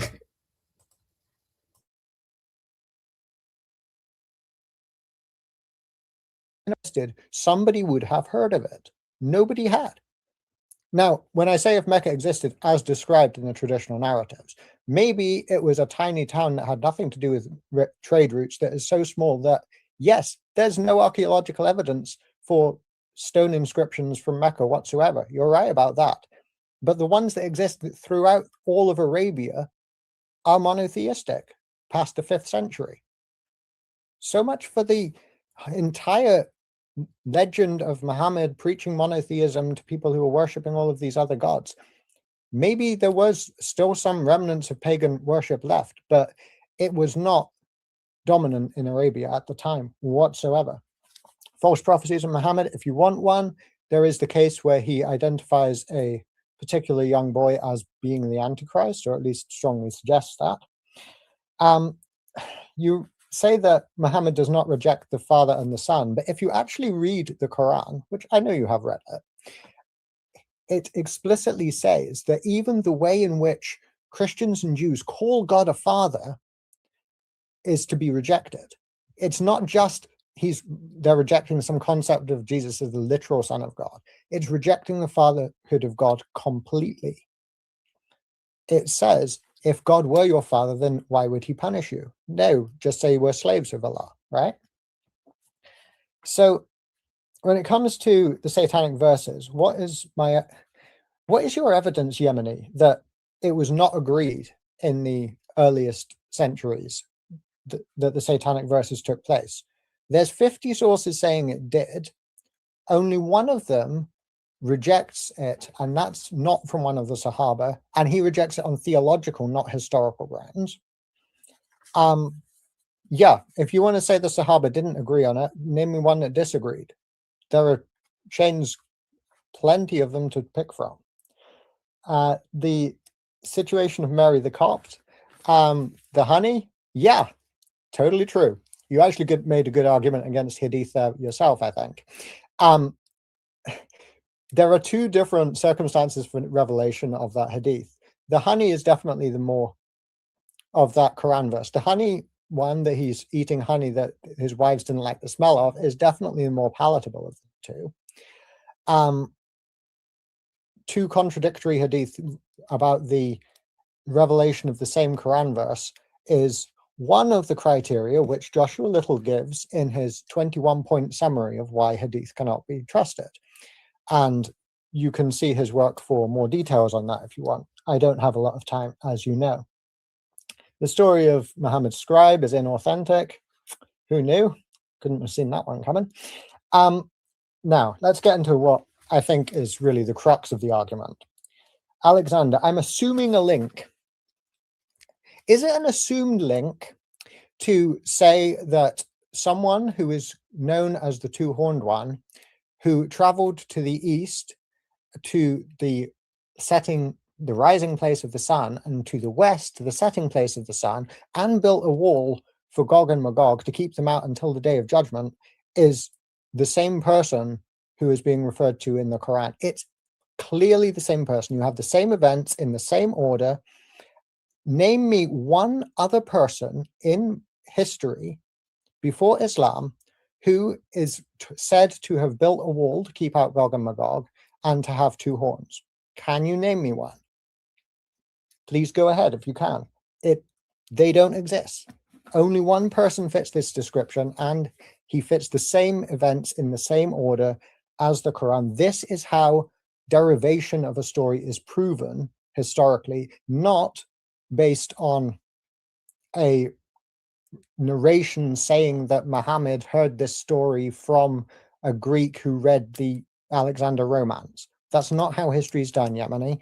It might be, if you want to perpetrate myths and traditions and legends, it's not how we do history to determine where a text comes from and what influenced it. Likewise with the fire.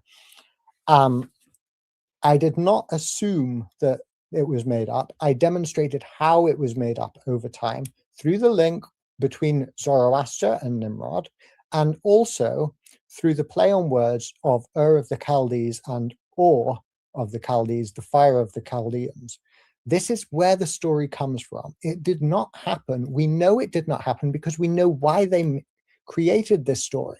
They did not create it because they thought it happened historically. They created it because it was a useful polemic to attack Zoroastrians with. And it has no basis in the historical record. It was developed over time and ended up in the Quran. What you claim is a revelation of God. And the same can be said of the Alexander romances. Do we know they predate Islam? Every single scholar who has written on the subject agrees that they predate Islam. Before or contemporaneous, I'll define what that means. The years 570 to 630. There is not enough time for the writing of the Quran and the circulation of it for Christians to take an Islamic story, put it into Christian writing, strip it of its Islamic theology, and present it as though it were completely Christian, not even mention Islam once. Nobody thinks this happened except apologists trying to defend Islam. Okay, that is spot on. 7 minutes. Thank you, King Servant. Now, Brother Yemeni, you will have another opportunity of 7 minutes, and then, of course, King Servant will finish off after yourself. If I'm not mistaken, you're muted. I thought, is it a third round of rebuttal, or we're going straight into cross-exam? No, you said times two, so you got another 7 minutes each. Oh no, that's like times two. That means I got 7 minutes, he's got 7 minutes. That's what I meant by times two. All right, okay. Yeah, sorry. That's my my fault on how I've communicated No, that to you. it's all good. I'm just so intrigued in today's discussion, and I'm sure the audience is responding likewise. It's been really interesting. Some good points being made from both sides. Now, this is going to be a very fascinating section of today's discussion, is the 10-minute of cross-examination. Brother Yemeni, you will have 10 minutes to start off with, and then King's Servant will respond with 10 minutes to respond back. But on this particular segment, I will stay on the screen just to make sure that we're staying on topic and not speaking over each other, because I know it's going to get quite heated. So I'll mute myself, but I will observe patiently and watching you guys, okay? Sure, no problem. All right, so I believe I've got 10 minutes to grill you in this segment, and then you'll have 10 minutes to do, well, attempt to do the same. Right, I'll start my 10 minutes now, inshallah.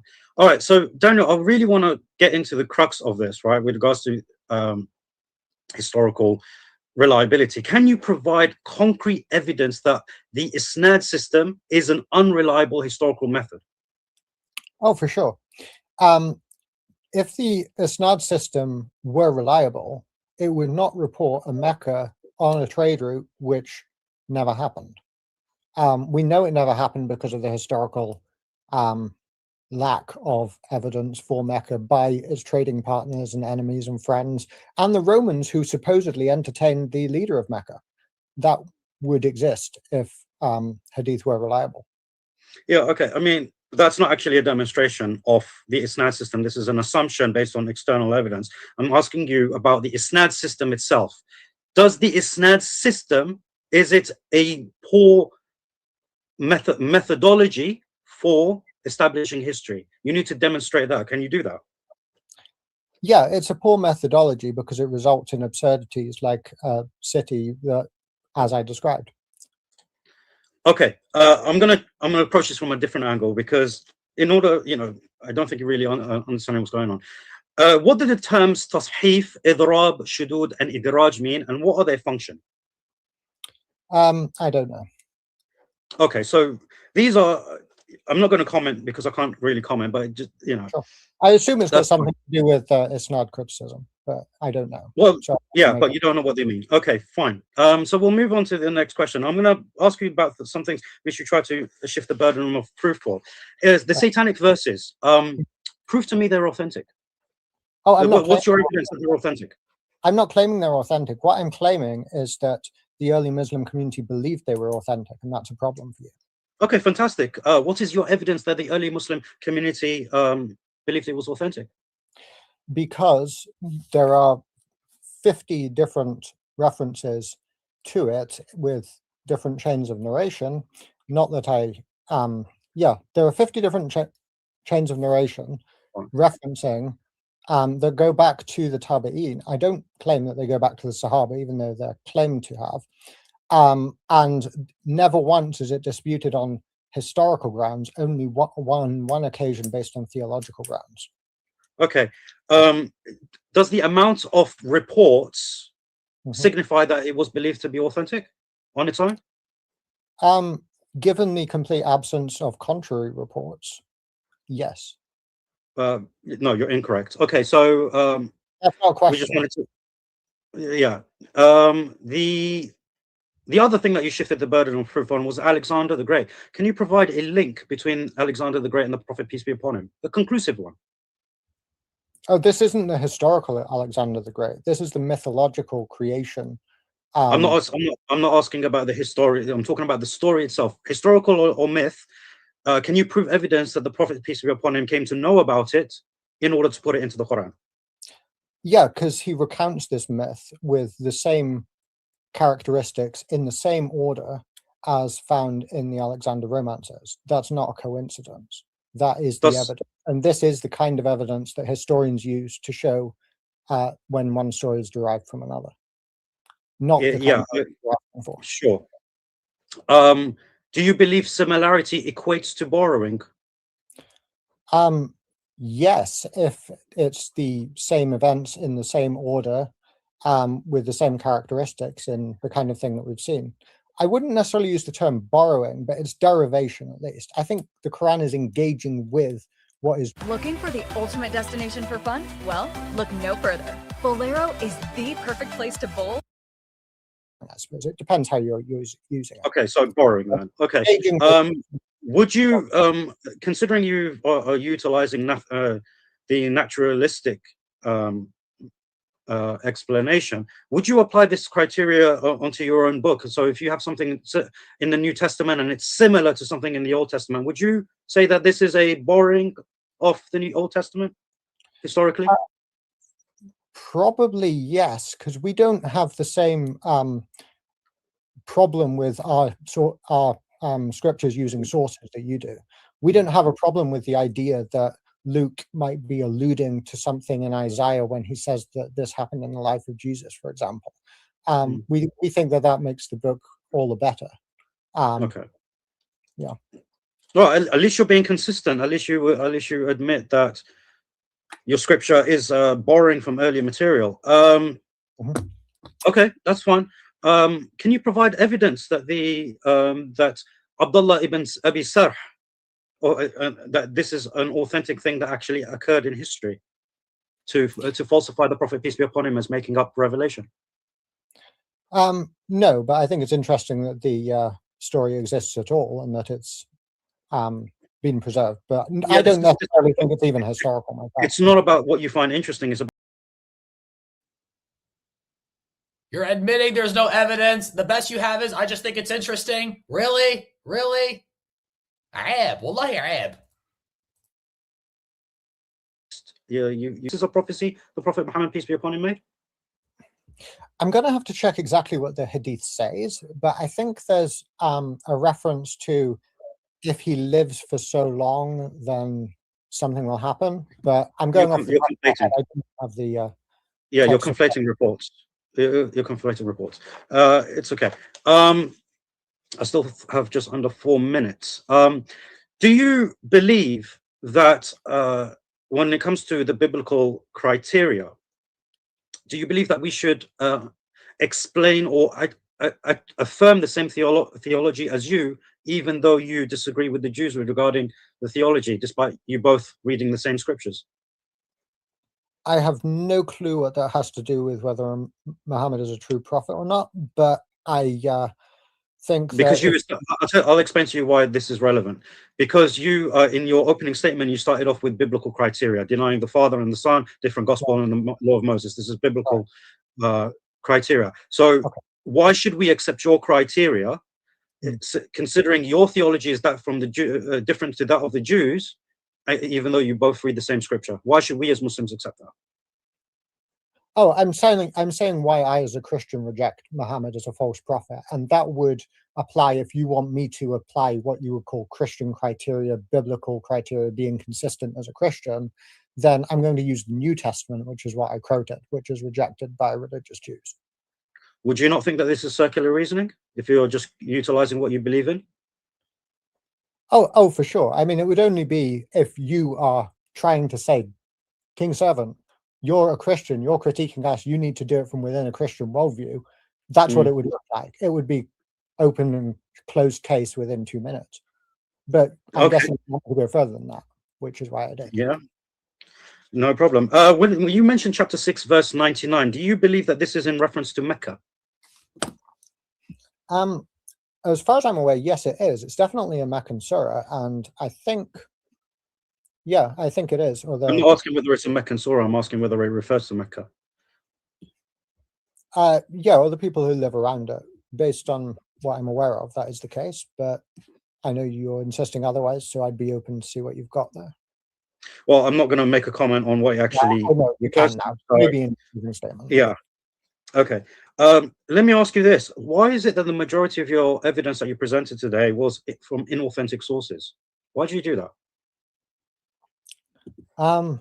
Yeah, I don't agree that that was the case. I quoted from Sahih Hadith regarding Mary the Copt, and I quoted from the Quran for the bulk of my argument based on Alexander and Abraham. I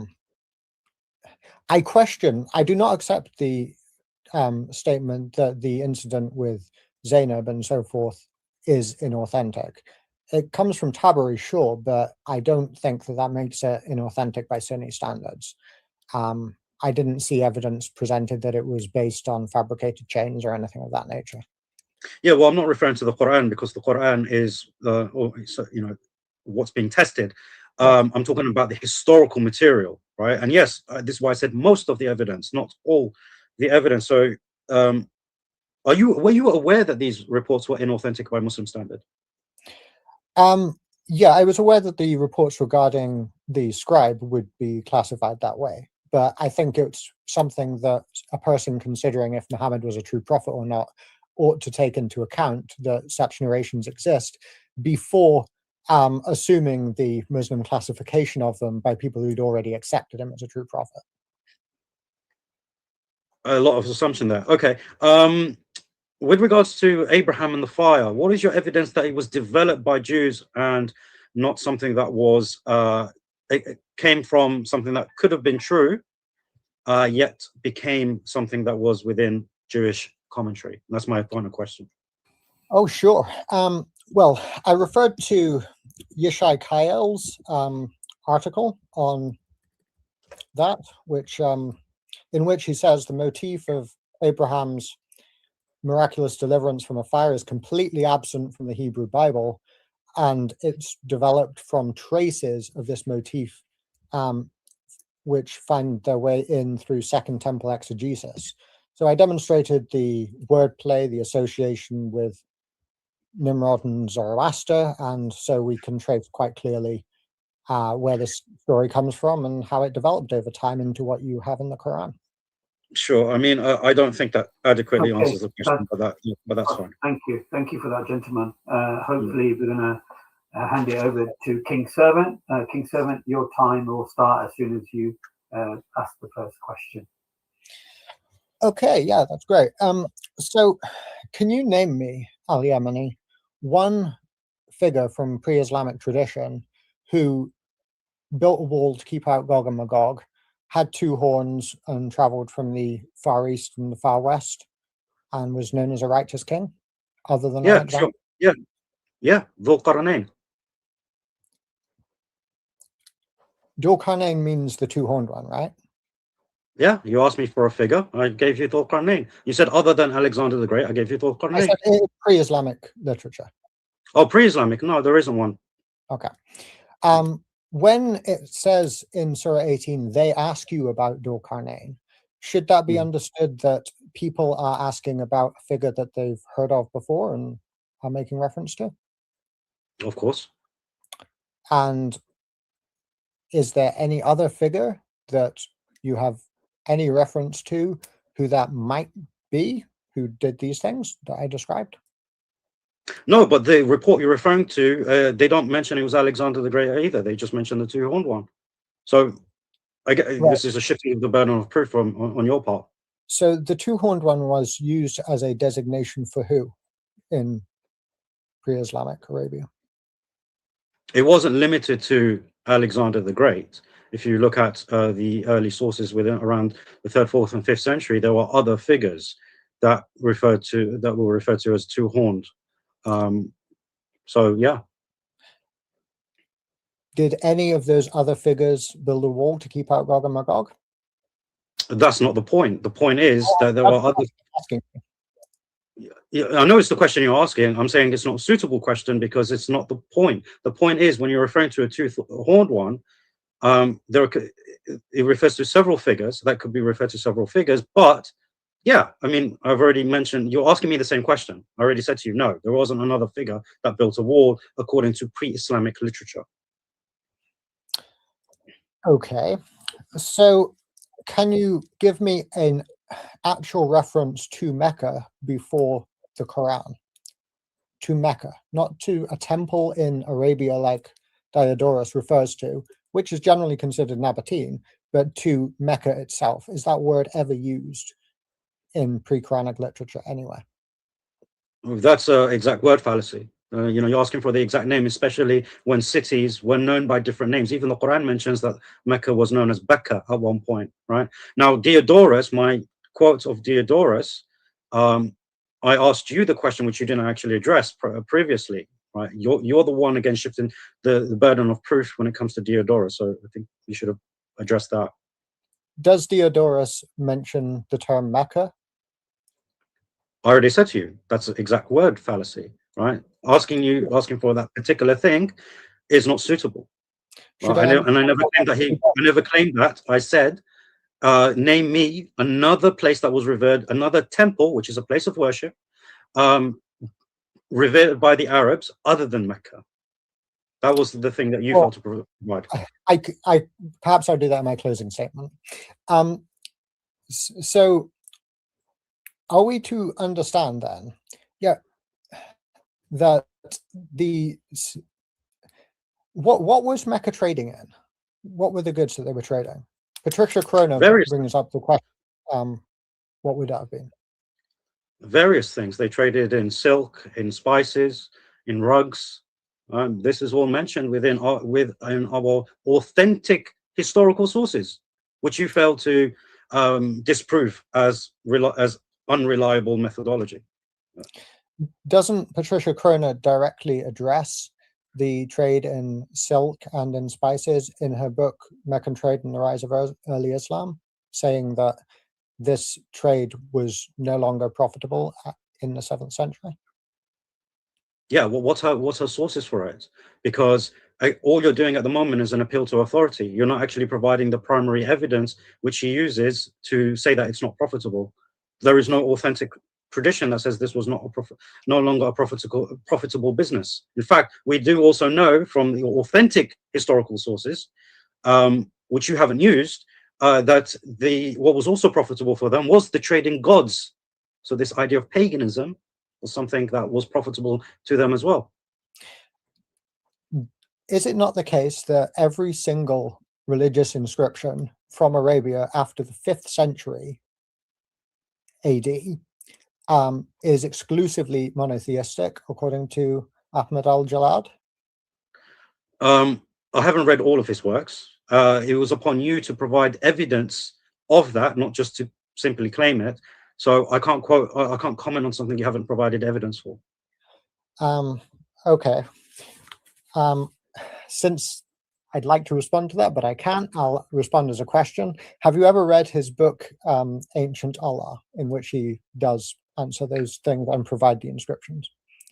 No, that's not a book that I read of his. However, again, going back to our primary sources, see, I'm not appealing to authority here, Daniel, King Servant. I'm appealing to the authentic primary sources, which you haven't disproven yet. And finally, what is your evidence that the forgotten chapters of the Quran mentioned at Basra were abrogated? Is that just what Muslim scholars say, or do you actually have narrations? Oh, this is narrations of the abrogated. These are authentic narrations that are traceable and independently verified to establish that these were abrogated verses during the revelation itself. Because after the Quran, after the demise of the Prophet ﷺ, there wasn't, nothing went missing from the Quran. Absolutely nothing. You would have to provide the evidence of that. Is it not the case that, according to the narration supposedly by Aisha, that the verses of adult breastfeeding were being recited at the time of Muhammad's death when they were eaten by the sheep and gone missing? I'm glad you brought that up. Yes, because this was a verse. These were verses that were abrogated close to his demise, and as we know, news doesn't travel as quick as it does today. So there was some people that were still reciting it due to the fact that the news has not yet reached them that it was abrogated. Are there any narrations saying that these verses were abrogated? Yeah, this is from Aisha radiallahu anha. She mentions it was abrogated explicitly. And is it not the case that you still have abrogated verses in the Quran elsewhere? Yeah, this is one of 3 forms of abrogation. They're not all the same type of abrogation. You should know that. Mm-hmm. And where is it that these 3 forms of abrogation were developed? Was that developed by a Sahaba or by later scholars? It's not a development. All 3 are recognized in the Quran. They are simply categorized as such in order to provide easy explanation. So in the same way as Tawheed and the three principles of Tawheed, it's not something mentioned by the Prophet ﷺ or the Sahaba. It wasn't categorized that way, but it was categorized by the scholars based on information from the primary sources, i.e. the Quran. Where is it that the Quran recognizes the category of abrogation abrogation in recitation, but not in ruling? Yeah, because we have the examples, so that's where it is. So, for example, the one of wine, that shows the abrogation of the ruling, but not the verse. When it comes to chapter 4, verse 15, it mentions in the report of Umar, where it comes to the abrogation of the rule, of the verse, but not the ruling, with regards to stoning, and the one that you brought as an example. So these are the three forms. So, are Christians polytheists? Yes. Are you allowed to marry a polytheist? With regards to a Christian, yes, because Allah subhanahu wa ta'ala gave the people of the book, despite their shirk, a particular category, a particular position amongst mankind, and therefore we are allowed to marry their women and eat their meat, providing certain conditions are met. Are you allowed to marry the women of polytheists according to the Quran? No, not idolaters in the sense outside of the people of the book. No. How does? I'm sorry, I can't ask you a question. I wanted. Yeah. So, do I have any time left? I don't know. It seemed like I got a 1 minute warning. 1 minute. Okay. There you go. Thank you. So let's see now. Yeah. Do you have any of the Sahaba that you can name as rejecting the satanic verses? All of them. Can you provide? In fact, I'll expand on my answer quickly, because even you mentioned that these reports go back to the Tabi'is. So if you are saying that they go back to the Tabi'is, asking me about the Sahaba doesn't actually make sense, because it didn't come from them. Is it not the case that according to Dr. Yasser Qadhi, I know you love him, is it not the case that according to Dr. Yasser Qadhi, the best that anyone in academia will do is to admit that any hadith goes back to the Tabi? Sorry, but appealing to Yasser Qadhi just goes to show your desperation and your questioning here. No, it's not about what Yasser Qadhi thinks or anything. It's about what the primary evidence provides. And actually, no, it doesn't go back to the Tabi'is. If you actually look at the critical scholarship, they would say that it goes back to the companions, but they would not attribute it back to the Prophet, peace be upon him. Okay, perfect ending. Appreciate that. Brothers and sisters, we're coming down to the last stages. We've got 5-minute conclusions from each speaker, and then it'll be a chance for the audience to ask questions. We'll be only taking written questions, but when you write a question, make sure who's it addressing to. Sometimes people write a question, and of course myself and the guests get confused in who's it actually aimed at and who's it for. So please, when you write a question, make sure you inform myself or the guest speakers it's actually aimed at them. So the next segment, brothers and sisters, is a 5-minute conclusion. Brother Yemini, you did start, so of course you will begin your 5-minute conclusion, and I will step down, and then you can start your 5-minute conclusion. Okay. Well, first and foremost, I want to thank King Servant for this debate. I know this is something we've planned for a while, and I'm glad that it's finally happened. I believe it was a good discourse, although I am disappointed in his approach. What I want to mention is that when it comes to this question, it is a historical question as well as a theological question. And unfortunately, my opponent today has not been able to provide any evidence that the isnad system in of itself is a poor methodology to utilize. So therefore, until something like that can be proven, when we cite our authentic reports, this is something that can remain unchallenged in terms of authenticity. Unfortunately, what my opponent did today is utilize the HCM, which is a very unreliable method, which assumes naturalistic proposition. which is, and in credit to him, he was consistent in utilizing that even for his scripture. But then I have to ask, why is he a Christian? As we have seen in the cross-examination, there were many admissions to an appeal, maybe not directly, but indirectly, an appeal to ignorance, not understanding certain things, even an admission to utilizing information that is known to be inauthentic, admission that the prophetic criteria is circular.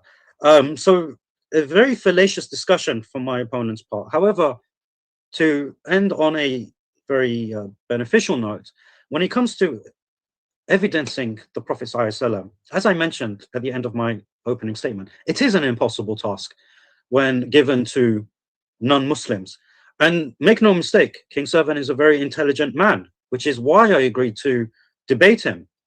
But the strength of Islam, unfortunately, makes one who is quite intelligent seem very weak in his argumentation. But this is not, this is due to the strength of Islam, due to its historical and theological strength. Whether you're a professional welder or simply take pride in consistent and precision welds, Harbor. The prophecies of Muhammad ﷺ could not be falsified. There was no evidence of internal contradictions of the Quran. There was nothing to actually debase the Prophet ﷺ with regards to his character. And there was no evidence of being able to produce a chapter like it, and all the other criteria that I have mentioned. So, and remember what I said during my opening statement, that what I have presented today is a mere fraction. What you guys need to understand is that my presentation has been chopped by 2/3 for this debate, and yet it was sufficient to conclusively prove that the Prophet ﷺ is a true prophet by virtue of my arguments and by virtue of the lack of argumentation and inability of my opponent. I have a lot of time left to spare, regarding my closing statement, but there is not much more that I can say regarding this, because I think this debate has spoken for itself. I believe that the conclusion is self-evident, even for those who have a staunch stance against Islam, and due to the strength of my arguments and the impossible nature for my opponent to tackle them. So I'll leave it there, and I want to reiterate my thanks to King Servant, and I want to reiterate my thanks to all of you for coming for this debate. Inshallah, you have enjoyed it and benefited from it, be you Muslim or Christian. And with that being said, Assalamu alaikum wa rahmatullahi wa barakatuh, and I look forward to the Q&A. Okay, Brother Yemeni, you ended a minute early, so thank you for that. I really appreciate that. It's amazing, we nearly got 300 people watching this debate. Please don't forget to like, share, and subscribe to the Dawah Wise channel. And if possible, share the stream to friends and families on your social media platforms. A very fascinating discussion so far. King Servant, of course, it's your opportunity now for your closing 5-minute response or statements, conclusion. I'll be stepping down, and as soon as I step down, your time will begin. Thank you very much. So it's very nice for Al Yemeni to give me the opportunity to preach the gospel in my closing statement. He asked me, so why are you a Christian then? Let's make the contrast. Imagine if the evidence for Jerusalem was similar to Mecca. Imagine if nobody in pre-Christian times had ever apparently heard of Jerusalem. The Romans never said anything about it. The Greeks never said anything about it. The Africans never said anything about it. The Jews themselves apparently never even heard of it. There was no inscriptions from Jerusalem anywhere. We don't have this problem. You can go to Jerusalem. You can see that it is there, with scholars unanimously saying, yes, this is the pavement that was built by Pilate with his inscription on it. This isn't a conspiracy. This is what is widely accepted. Even Bethlehem is better attested than Mecca. Nobody before the 8th century, except one reference in the Quran, ever mentions Mecca. Diodorus does not cut it. He's talking about somewhere in the north of Arabia, in the Nabatean district, which incidentally is where a lot of scholars think the Quran actually came from. Maybe it was even talking about Petra, who knows? The Bible is an intertextual book. Yeah, it refers to sources before, and it uses the quotations, "it is written," when it's referring to scripture, and it leaves those quotations out if it's referring to the writing of a pagan poet or something. The Quran presents what is fiction created over time based on a historical figure, Alexander, and retrojected back the idea of Gog and Magog and him going to the rising place of the sun, to the setting place of the sun. This is just his perspective. No, the narrator of the story says that he went to this rising place of the sun. There is a rising place of the sun, and you can go to it according to the Quran. And he found it rising upon a people who needed shelter there, and so forth. Now, the same thing applies to Abraham and the fire. Prove to me, like, give me a narration saying that Muhammad got this story from a Jew who told it to him. Is this seriously where we've come to? Nobody does history this way. Nobody, except Muslims trying to defend Muhammad, does history this way. How do we know hadith are unreliable? You can go listen to Joshua Little for that if you want, or you can compare what they say to the external evidence. Everything that Al-Yamani presented comes from within the Islamic tradition. If the Islamic tradition is false, or if it's not acceptable by historical standards, which it's not, nothing he said counts for anything. For example, Joshua Little writes on page 17 of his book, The Hadith of Aisha's Marital Age, that hadith are unreliable, that any given matan cannot be taken at face value as an accurate datum from the first Islamic century, and that any given isnad cannot be taken at face value as an accurate record of matan's provenance, cannot be seriously contested, for multiple reasons. What Yasir Qadi said was, nobody in the academy affirms the Muslim Sunni science of hadith. Nobody. It is considered to be completely discredited. I'm just being factual. End quote. Now, I could have attacked the character of Muhammad. I think every Muslim in the audience knows that I could have, and probably everybody else listening too. I could have talked about the people he murdered, the slavery, taking people's wives, having a 9-year-old child bride, which he got a vision of that was given to him by God, allegedly, again. But the question is, take a step outside. If you saw a community basing themselves around a figure that they were telling these kinds of stories about, all of them, which stories would you believe? Which stories would you think that were authentic if you saw a community basing themselves around a man with the same characteristics that we find from Muhammad? But we don't need to do that. It doesn't align with history. It doesn't align with reality. I'm grateful to Yemeni for correcting himself when he's made mistakes in the past publicly. A lot of people wouldn't do that. They'd just blag it. He doesn't tend to do that, and I appreciate that. But what I want him to do is I want him to recognize that the biggest mistake of all, the biggest error, is accepting Muhammad as a true prophet. And I would invite you to turn from him to the Lord Jesus Christ, the one who can save you from your sins. Thank you very much. Okay, thank you for that, King Servant. And I really appreciate you guys keeping this cordial discussion in this type of manner. It's been very beneficial for the audience. I'm just going to highlight some of the questions, but unfortunately, majority of the questions, of course, are aimed for King Servant. We've got to be fair, okay? So if there's any questions for Brother Yemeni, please write it in the chat. I've got about 7 questions so far for King Servant, and these are super chats. And of course, Brother Yemeni, you will have an opportunity also to respond to the question if you want to, or you can withhold. So are you happy to go along with the questions, King Servant? Yeah, sure. Yeah. Okay. Yeah, I just want to remind that we're going to have a maximum of 45 minutes. That's what we agreed to with regards to Q&A. That's fantastic. But of course, depending on any questions for you, because we don't want to bombard King Servant with question after question. And Yes, we do. I don't know about you, Yemeni, but that debate actually felt rather short to me. Like I was expecting it would feel longer, but No, once you're in it, you could go for even longer, you know.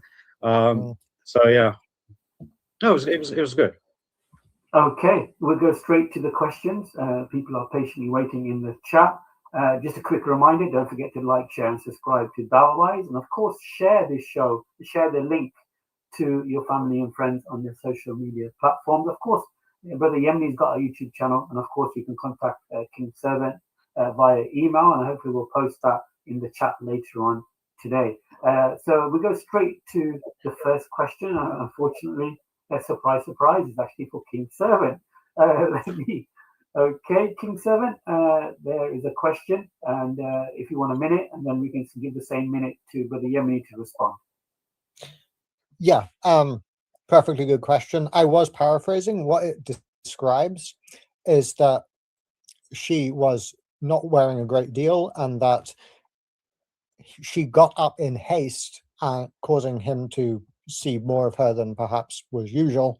And he exclaimed, "Blessed be Allah who causes hearts to turn." That's the way I remember it. So yeah, he saw her body when she got up hastily, and it says that he saw her. So I wouldn't classify that as hadith, though. This is tafsir literature. Okay, that's 30 seconds. You want any more, or are you good? Yeah, I mean, there's not a great deal to say about that, except that Tabari isn't the only person who talks about this incident. There are different details given depending on where you look. Okay, thank you. Brother Yemeni, you will have a minute to respond to that question. Well, no, it's actually 30 seconds because it was directed to King Servant. Make the last question in there. He had a really good question in the chat, if you haven't started it already. Brother Yemeni, do you want to address this? You can address this. Yeah, I'll address it, inshallah.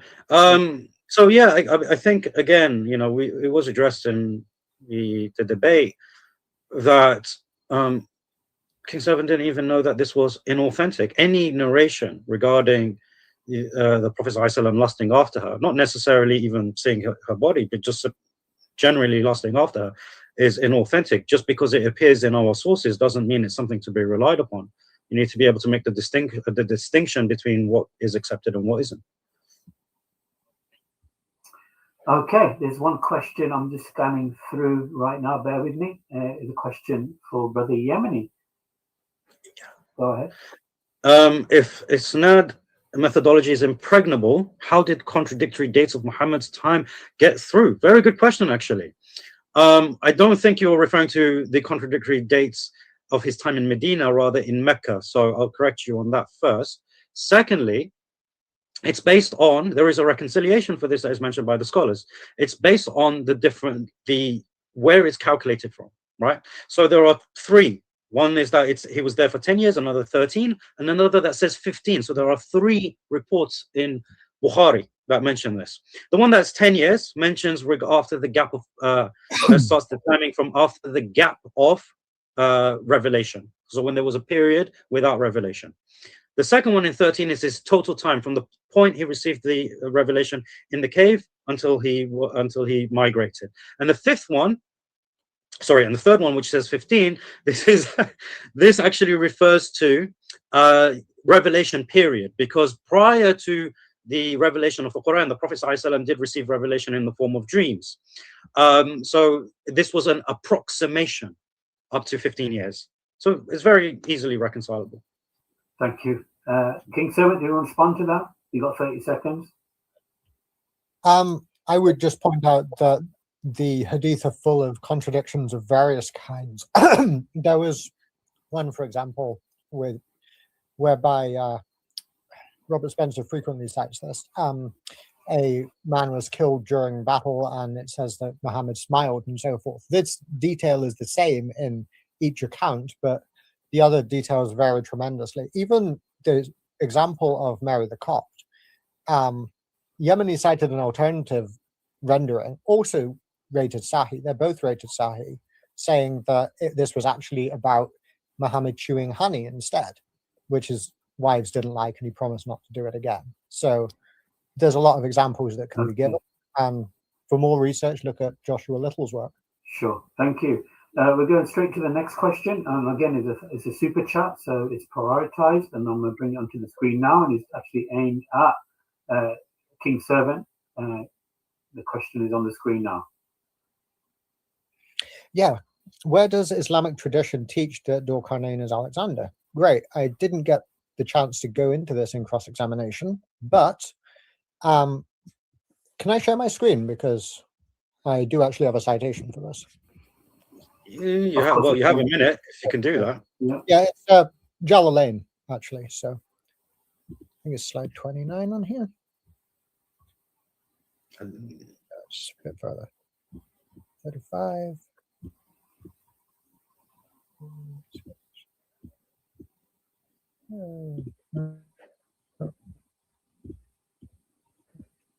There we go, Jalalain. So that's one example. There are other names in the tradition, but Jalalain is one of the ones who identify him as Alexander.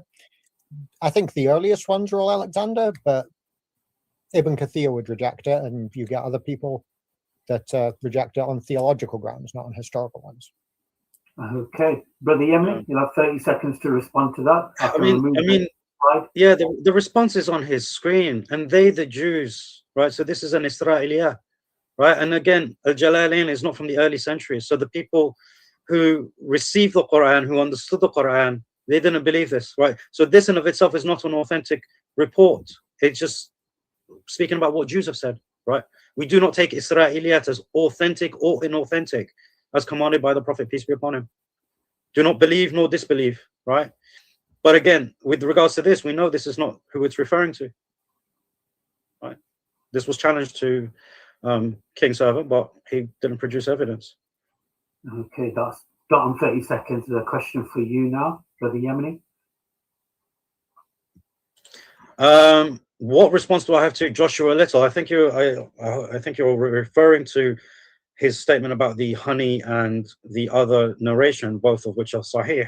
It's very simple. People were not quite sure which event was in reference to the revelation, which one was actually a reason for that revelation to descend. So while both events did occur, those who reported it were some believed it was due to one thing, and some believed it was due to another, right? So, but through the examination of the scholars of these reports and the history and the chronology, and a lot of research has gone into it, most will say to you that this is regarding the honey, which is why I cited that opinion. Yeah, so regarding Joshua Little, he's one of the best hadith skeptics out there and has done a lot of work on that. The comment about the honey and Mary, that came from me rather than from him, but he goes into great detail, giving 21 points why hadith cannot be trusted.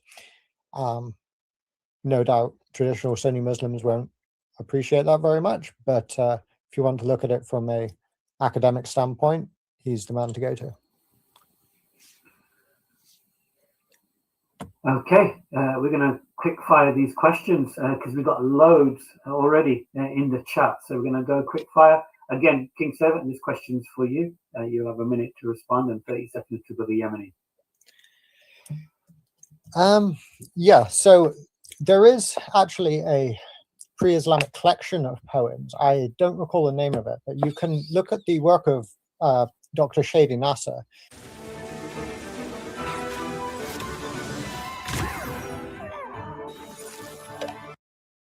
Detail in comparison between the Quran and pre-Islamic poetry, and it's as a poetry collection, so it's pretty clear what is classed as poetry. Does the definition apply to the Quran? Yes, it does. The Quran is poetry, but it is true that it breaks the rules of its Arabic poetry and so forth. It doesn't break the rules because it's better than it. It breaks the rules because it's not good at what it's trying to do. So, yeah, I think that answers the question. you have poetry collections, and things are recognized in Islamic tradition as pre-Islamic poetry, but I don't take Islamic that's 1 minute. Can we just slow this down, because what's happening is that you're having a minute to respond, 30 seconds to just have a little 5-second break before I reset the timer, because otherwise I'm going to get lost in the timing. So, Brother Yemeni, you've got 30 seconds to respond starting now. Yeah, sure. I mean, I was hoping you'd bring this up because you even made a TikTok about this.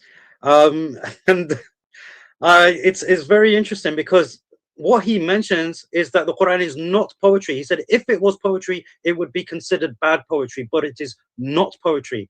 Listen to the quote, right? You actually put it on your own TikTok, and it doesn't say that it is bad poetry. He says if this was how it would have happened, in the same way that with my quote of Al-Baqalini, which is a primary source, what you're doing, King Servant, is still an appeal to authority. You're not actually explaining the primary sources that they utilize for this information. Al-Baqalini says the same thing. If you said such and such, it would then it would be bad at it, but it is not it. You need to contextualize these things. Okay, thank you for that. We've got a question. I'm assuming it's actually for Brother Yemeni. It isn't actually. It is a super chat, so I'm assuming it is for Brother Yemeni. Can you see the question? Yeah, what criteria determines authentic hadith? This wasn't mentioned in my first slide. So generally speaking, it's named chains of transmissions, right? So we have to know who is in the chain. It evaluates the men in the chain with regards to their memory, their honesty, their location, their lineage, and so on and so forth. We have a lot of information about these men. It checks continuity, right? So we establish that these people met those who came before them. Now, this is a criteria of Bukhari, which is more rigorous than those who preceded him. But the reason he was able to do this is because that information was preserved anyway. It has to cross-check. There's cross-checking of these reports. So if there are multiple reports of the same thing, it all gets cross-checked to look for defects. And they are graded due to what we have mentioned. And it has clear falsification, which means any defect would be noticed. In fact, there's something called al-ilal. Ilal in hadith means hidden defect. This is to the extent that we look for defects in order to ensure it is authentic. Thank you. But that's in a nutshell. Okay, 30 seconds. King Servant, do you want to respond to this question? Yeah, I would like to actually. Most of what Yemeni said is, an accurate representation of the way it's done. That's perfectly fine. But the fact that needs to be taken into account is that your character can be called into question if you have the wrong theology. For example, if you are a Mu'tazilite who is narrating, because of your theology, you will be treated with greater skepticism than someone else. If you have some tendencies towards Shiism, you won't be trusted. There is a lot of circularity that goes in here as well. And that's why Shia and Sunni have different hadith, because they trust different people. Okay. These things need to be taken into account. Okay, thank you for that. I hate that I can't respond to that. Okay, we're going to go to the next question. Brothers and sisters, the questions are coming in fast and rapid, and I really appreciate it. We got so many super chats and super stickers. Dawah Wise really appreciates that, appreciates your support. Next question is from our brother, Dawah Trucker. Welcome, brother. Appreciate your donation, contribution. Go ahead, Daniel. I think this is, sorry, King Servant, this is aimed at you. We do have evidence for the existence of Jerusalem prior to the Israelites entering the land. Pre-Jewish, if you like, Canaan is very well attested. We have things from Jebus, as Jerusalem was known as at the time. And yeah, you can look that up very easily and find archaeological evidence of Jebus, as it was known at the time of the conquering of Canaan. And this is normal. This is to be expected. Why don't they have it for Mecca? There is a serious problem going on here. There are inscriptions, like the rock inscriptions that Ahmed al-Jalad looks at, but none of them are in Mecca. There aren't any in Mecca. Mecca is Yeah, I'm not insisting that it never existed, by the way. What I'm insisting is it certainly never existed in the way that Islamic tradition portrays it. And that is actually the mainstream view. The mainstream view is that Mecca existed, but not in the way that is portrayed by the Islamic tradition. Personally, I doubt its existence, but I'm not necessarily insisting on that for this debate. Sure, thank you. Brother Yemeni, I'm going to reset the time. You've got 30 seconds to respond to that. Yeah, very simple. I mean, he asked for the evidence of Jerusalem, not the other place that you mentioned, right? Isn't that what you did regarding Mecca, asking for that specific name? It's, you know, what's it called? What you refer to as Jalub or just something like that? I mean, be consistent. Yeah, I can't remember what you said, but you got to be consistent, because that's the same question you asked me, right? Now, again, like I said to you, Jerusalem, the things that have been dug up, it's because they were under the earth to be dug up. These were not places that were constantly renovated like Mecca. So it's, again, category error. Yeah. Okay. Thank you for that. Okay, I know it's difficult. Yeah, I know it's difficult, but I'm sure there will be a follow-on to this discussion. So, brothers and sisters, stay tuned for that. Okay, we're going straight to the next question. And like I said, these questions are coming in like hot cake. So I want to really dish them out and serve them as quickly as I can. This question is for Brother Yemeni. Brother Yemeni, I don't know if you can see the question. Yeah, so as a Muslim, do you think we have to have written something pointing Mecca for Mecca to be Mecca? If yes or no, why? I actually did demonstrate.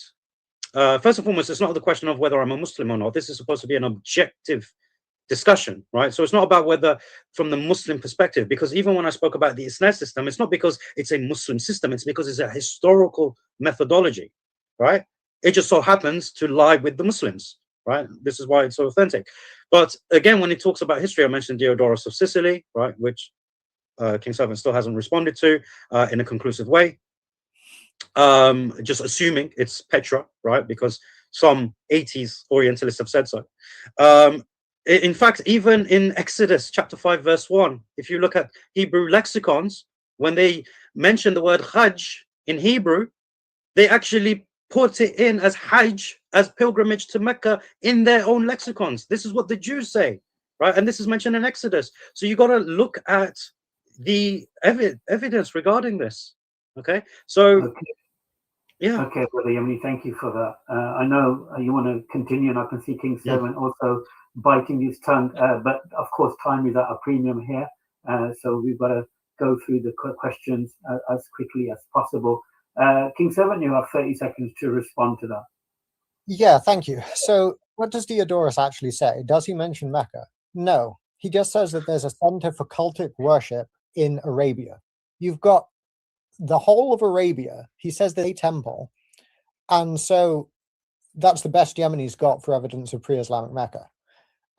There were centers of worship and temples all over Arabia in different places. They existed in Petra too. I'm not insisting it was Petra he was talking about. It could well have been. Jebus is mentioned in the Bible, by the way, the Jebusites. It's not a...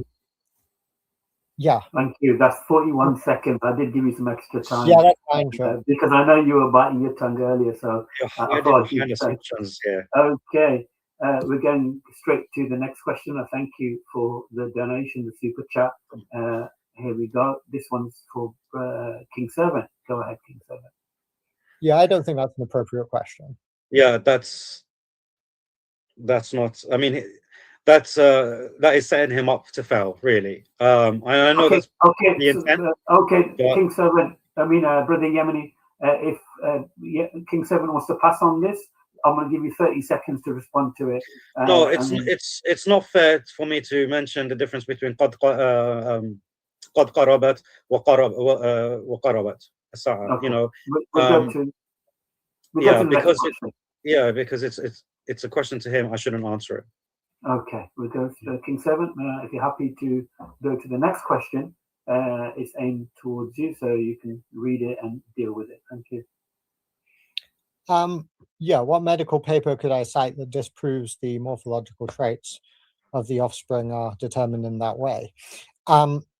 basically anything that you read on genetics and on why certain traits are inherited and how that is determined has nothing to do with that whatsoever. And bear in mind that the context for this is these are supposedly 3 questions that Muhammad was asked so that a prophet only would know how to answer them. The person asking the question wouldn't know. So it's not a good reason to accept Muhammad as a prophet. We have all the more reason to reject it now, but even under his conditions, he wouldn't know if Muhammad was making stuff up off the top of his head or whatever else. There's no reason he should accept Muhammad as a prophet based on something like this. Yeah, this is an argument from silence. At the end of the day, look, there is no, because there's nothing there, you're assuming that this is false. There's actually no studies that could be cited to prove that this particular aspect of the traits of offspring can be falsified. And of course, with Abdullah bin Salam, he wouldn't ask him these questions if he already knew what the answers were from previous prophetic traditions that he had access to. Otherwise, there's no point of him giving him the test. Doesn't make sense. Okay, thank you for that. On 30 seconds, let me reset the clock. We've got another super chat. I really appreciate the super chats, brothers and sisters. This question's for Brother Yemeni. It's on the screen. It's a lengthy one, and I'm hoping you can deal with it within. Yeah, Waraqah said the angel in Hira was the Namus, not Gabriel. The Namus was the angel of Lord. It appeared to Moses. Gabriel never appeared to Moses. Islam is based on a misidentification. No, because the Namus is not a name; it is a title, right? The Namus refers to the one who the keeper of the secrets. Okay, this is how Waraqah identified him. This is what is meant by Namus. So not Gabriel, he didn't identify him by his name, he identified him by a title based on a scripture that he had, right? Not based on what you have. You've got to get that right. So the misidentification comes from you, not from Waraqah.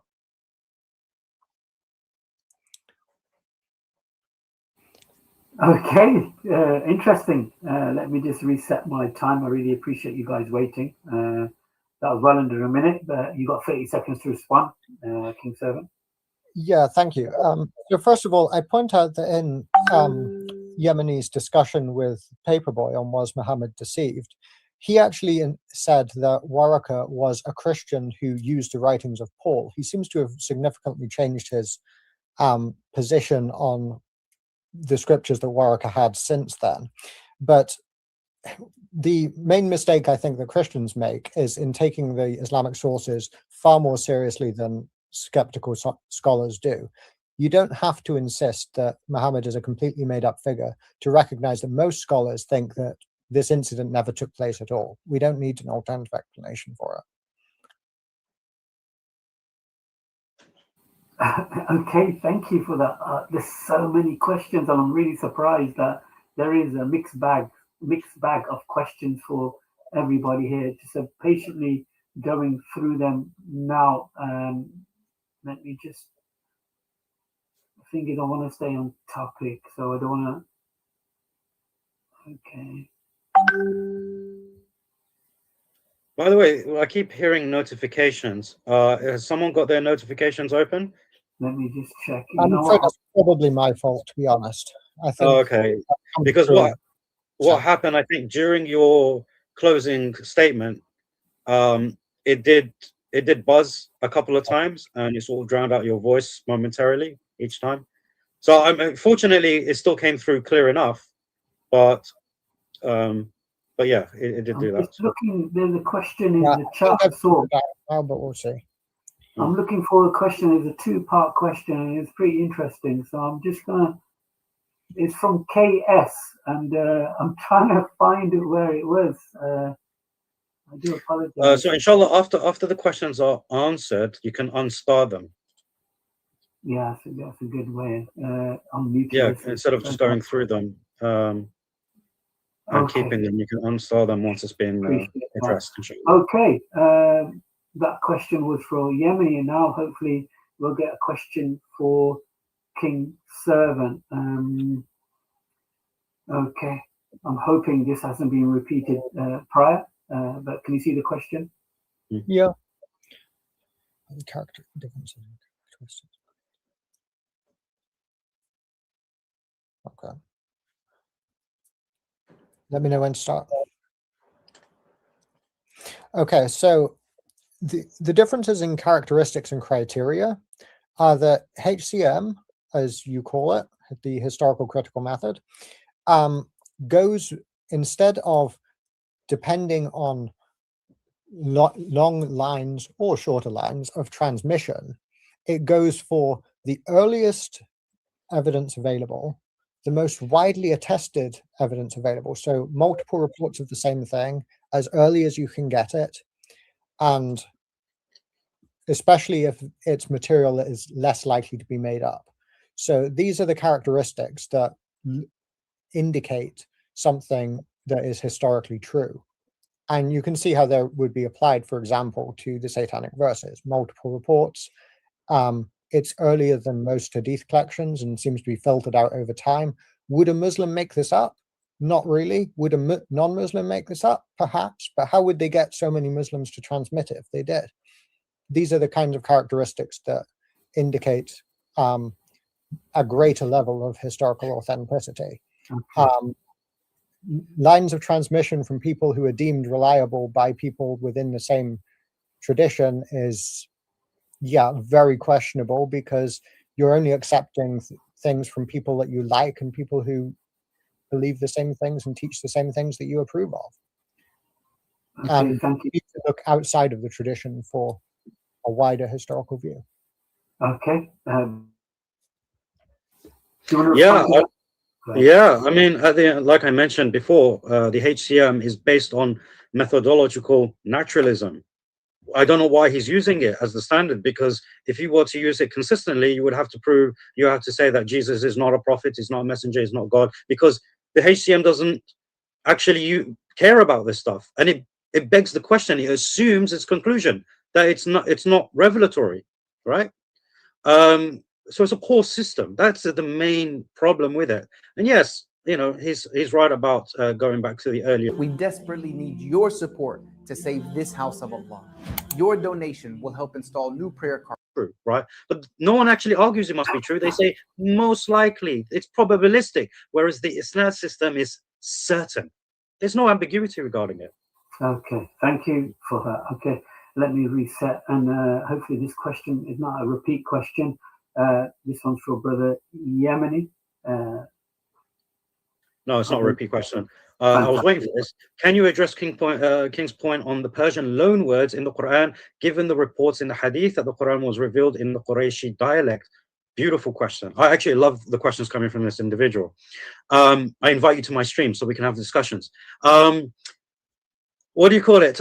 It's no secret that the Quran has foreign words in it, okay, that come from foreign roots. Now, as Al-Suyuti mentions, that they are Arabic words, but when we refer to Arabized, right, so to make it clear, these are Arabic words, so they originate in the Arabic language, but where they're getting the information from and the names and stuff, this is Arabized in the sense that it comes from a different language, right? But in of itself, in the Quran, it's Arabic language, so it has its own roots and whatnot, and it's not limited to Persian, right?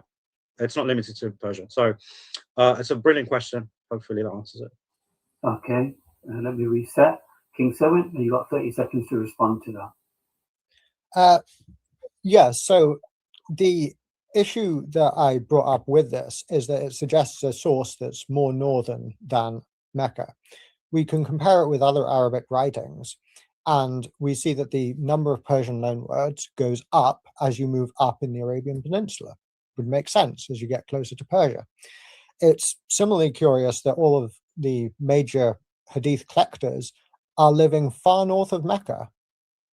Bukhara, for example, everybody around, everything is based around the north, and that would fit perfectly with the content of the Quran itself, including the agricultural comments. Thank you for that. I did give you some extra time to wrap that up. We've got a two-part question. This is for you, King Servant. So I just want you to read it carefully because it all didn't fit in the one particular part here. So let me know when you've read the first part, so I can show you the second part to the question.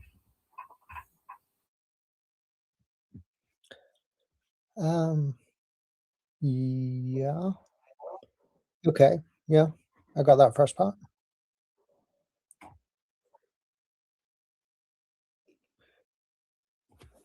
Okay. Yeah.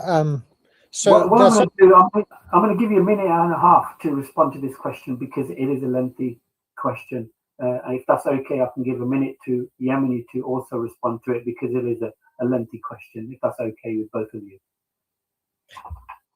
Yeah, sure. That's perfectly reasonable. I don't feel like I need that long, but I'll certainly be willing for that to be the case. So basically, yeah, it's obviously very true that there are significant parallels between the Code of Hanabari and the Mosaic Law. That is well recognized. I don't think that the parallels are sufficient to prove derivation, unlike what we have with the Alexander legends. Bear in mind, we're talking about very unique characteristics with Alexander. You not only have the two horns, you've got Gog and Magog being named specifically, the building of the wall between them, and them being released at the Day of Judgment.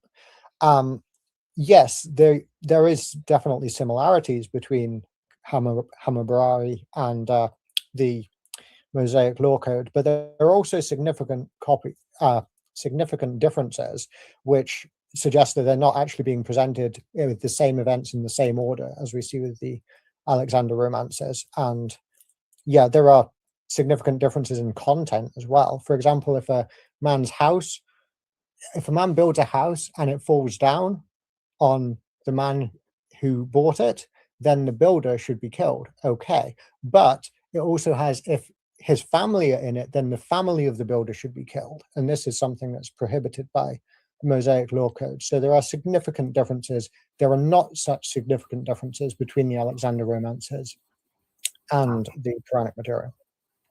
Okay, thank Yeah, what his response should have been is, yes, you are right. To be consistent, because it's similar, or in this case, the exact same thing. Therefore, it is borrowing of earlier material, not, as opposed to revelation. That's what you should have said, because that's what you implied on the Quran, right? And if you want to talk about significant difference, yeah, Dhul Qarnayn was a Muslim, Alexander was a pagan. That's a significant difference. Okay, due to the lack of time, we're going to have one more question each, and then hopefully we'll come to a beautiful conclusion for today. It's been a very fascinating discussion, and I hope everybody's enjoyed it so far. Let me just go to another question. I don't know if it's going to be slightly off topic, but here we are.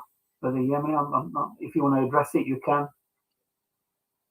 How was your debate with a naturalist today who debunked the Bible and Christianity with his approach? It went very well. It went very well, I believe.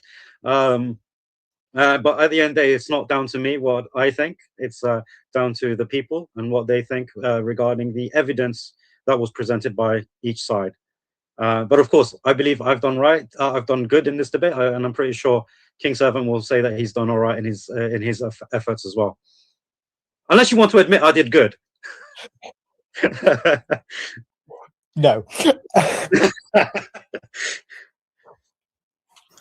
Okay, King Servant, you'll have 30 seconds to respond. I think you used it. I don't think there's not much to say. If there's anything you want to share, feel free to say something. Yeah, just briefly.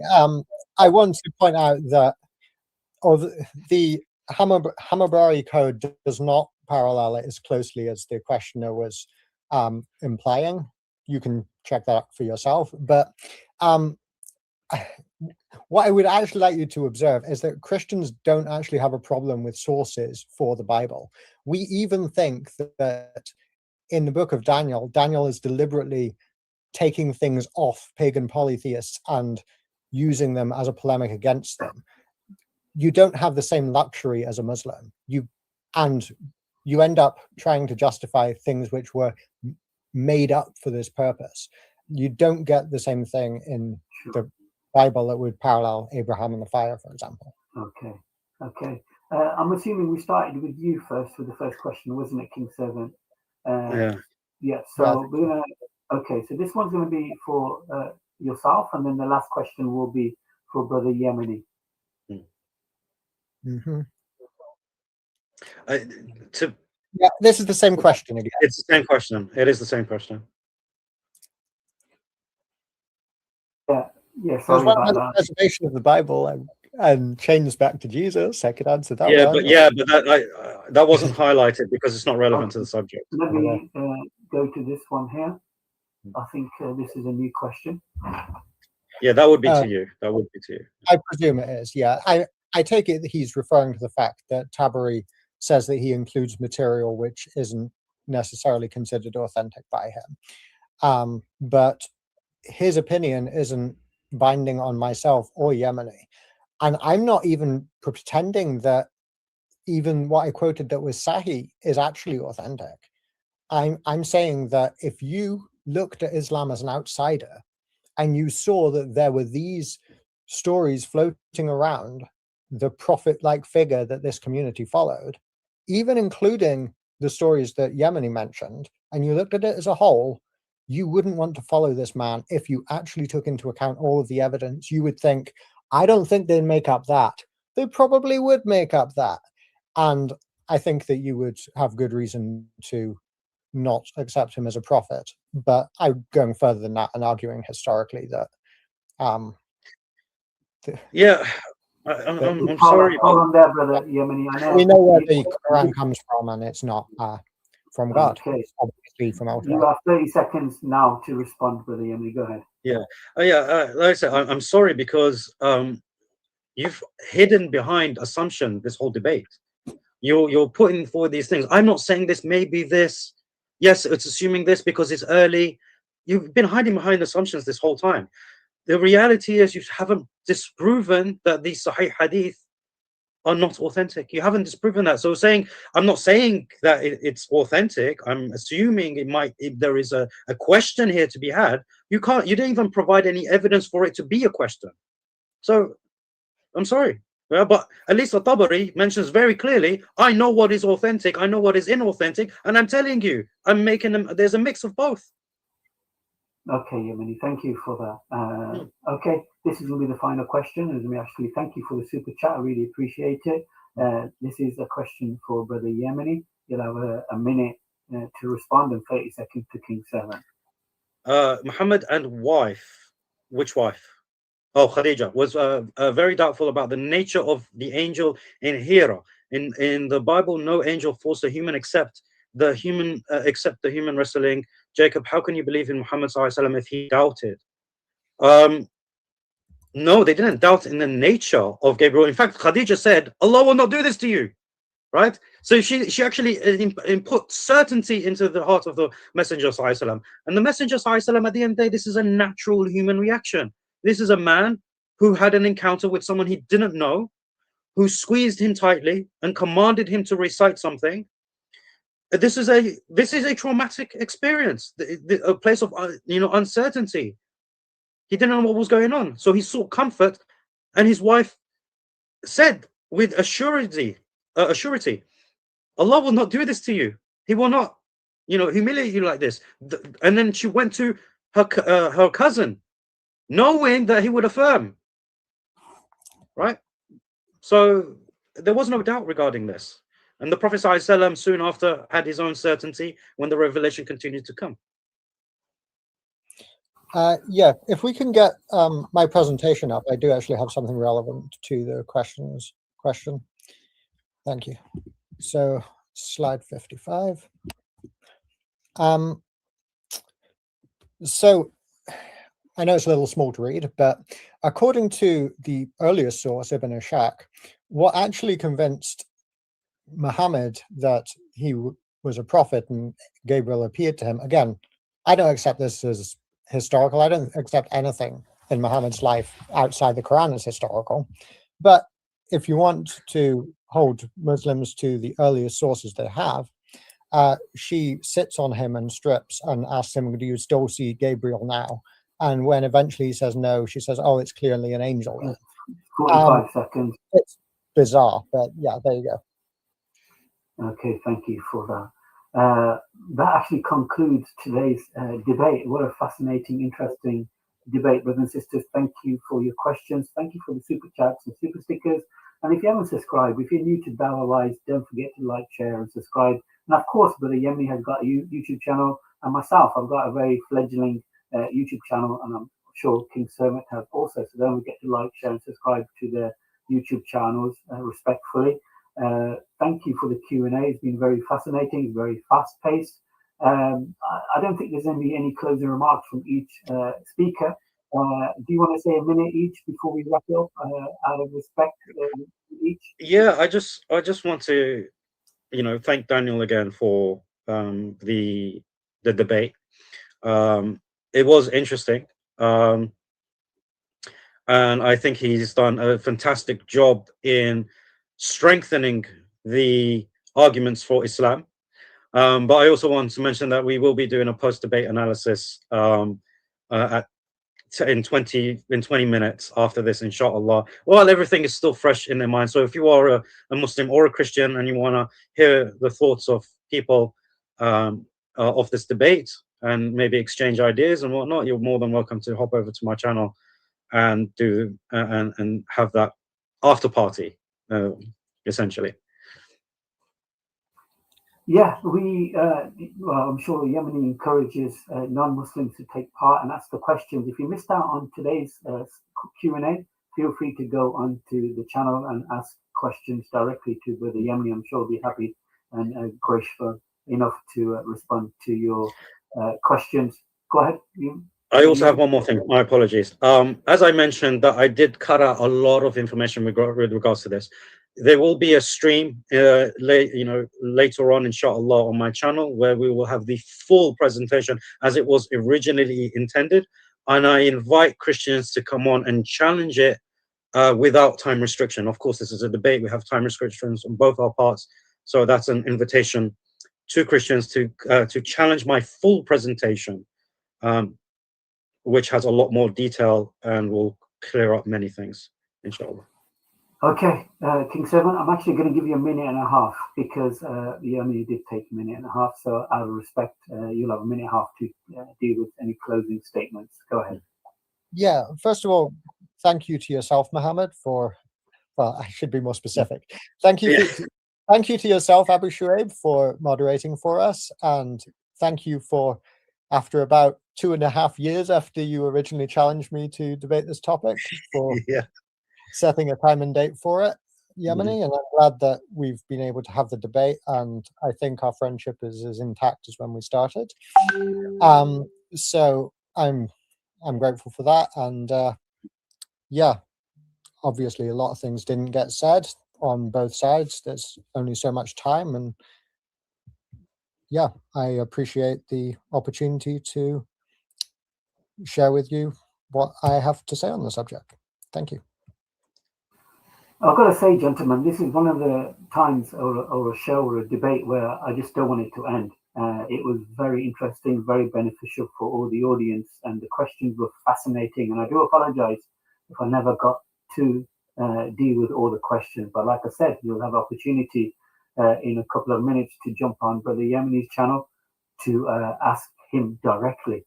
So I'd like to say thank you, Brother Yemeni, for letting me host this show and participate in today's discussion debate. King Servant, again, it's been a pleasure. Thank you for calling out and asking my help, and I'm always at everybody's help or service if they need a host. I do try my best. Thank you so much for joining us, brothers and sisters. This is Brother Muhammad from Cover FF YouTube channel. Assalamu alaikum wa rahmatullah wa barakatuh. Wa alaikum assalam wa rahmatullahi wa barakatuh.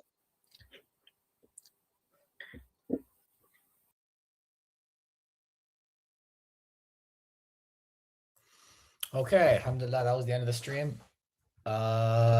Yes, Brother Farid, yes. Watch party, alhamdulillah. Unfortunately, you came in just at the end, so party's over. All good things must come to an end. I think they mentioned that Yemeni will be going live, I think right now. Should I maybe message him? But yeah, I think so. But yeah, it was an interesting debate. I'm not gonna lie, guys. Normally, like I said, I like how do I say this? I kind of come into these like not really knowing what to expect. I come in hoping, at least hoping, to hear something new. Unfortunately, I haven't heard anything new today. There isn't a single argument I heard today that I haven't heard before. Now, don't get me wrong. There were some things I heard emphasized more than previously other people I've seen emphasize, but I did not find any new arguments today. Nothing I haven't heard before. Nothing really we haven't addressed before, even on this channel for the most part, as far as I know. Yeah. I mean, it's kind of like, how do I say this? I mean, I even heard Robert Spencer get mentioned earlier. I mean, that's neither here nor there, but it's kind of a testimony to how old a lot of these arguments are. Yeah, I know. Oh wow, look at that. Even Farid mentioned it. That's funny. That's actually funny. Yeah, no, I even what was the instance? There was subhanAllah, because the conjecture, that's just the one word that's going through my mind. Conjecture. It's like a conjecture soup. A giant conjecture soup is what I've seen. Every single argument or every single attempt at refuting Islam was all just built on conjecture. This is what Allah says in the Quran. They follow nothing but conjecture. There was even one, I forget what the exact question was, but it might have been about the Sahabi who supposedly apostated, or I think maybe I don't know, maybe that was it. Anyway, the funny thing is, when Yemeni asked for the evidence, the guy just straight up said, "Well, I just think it's interesting. This, that, the." That's not evidence. This is one example. Oh, how can you prove hadith is not reliable? Yeah, because hadith says something that's not attested to by history. One, that's a deflection, and two, because that doesn't actually refute, that doesn't actually answer the question. And two, I could give a long list of things in the Bible and even in the Quran as well, to be consistent. There are things in the Bible and in the Quran that are not attested to by history. Is Abraham attested to by history? No. There's no historical source that goes back to Abraham's time. I don't even think there's a historical source that goes back to Moses' time. About Moses, of course. Yeah, there are many things in history that are attested to by the Quran and even also by the Bible that are not attested to by history. Okay. This is, like I said, I'm disappointed. I am disappointed. I mean, look, he seems like a nice guy, but I really am disappointed. Oh, what's it called? I know that a lot of these things are not considered authentic by Muslim sources, but we need to consider all these things. Sounds like you just want to throw everything under the kitchen sink onto the table and just use what you like just because you like it. I don't know, man.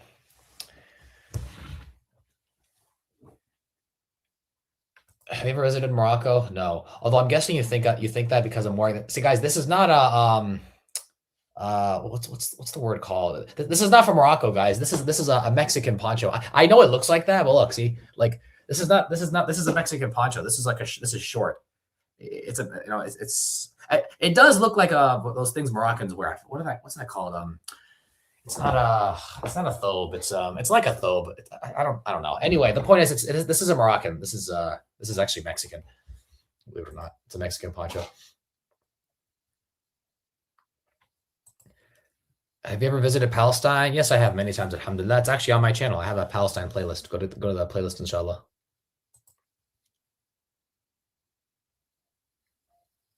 Jalaba, yes. Okay, yes. All right, thank you. Jazakallah khair. Yeah. Now, I can see that. I know what they look like. I can definitely see that. I can understand. Actually, I mean, especially because you could only see my upper body. But no, this is those jalabas. What is it? Yeah, those usually go all the way down like a thobe. This is just like a basically like a jalaba styled hoodie. Basically, I mean, it's called a poncho, but you know, basically a jalaba styled hoodie if you really think about it. Yeah. Has Yemeni gone live? If he's gone live, I'm gonna probably shut it down.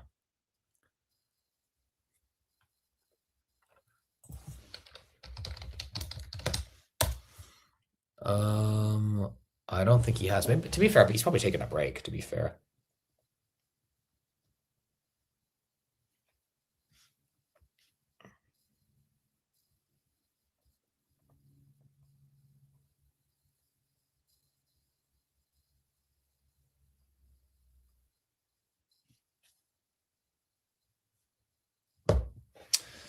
Oh well. Yeah.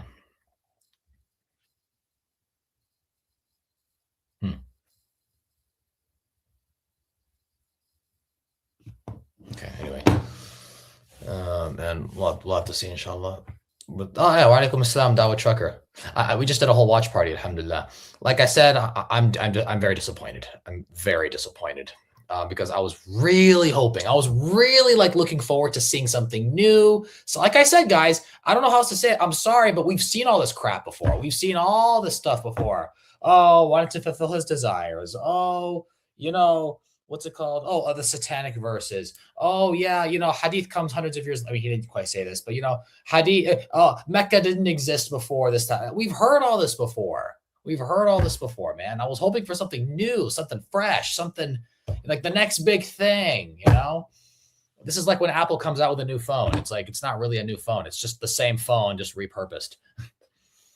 And in fact, actually, that would even be better because at least they try to portray it as something new. I mean, in this debate, it was literally just all old stuff. Nothing, not even remotely new.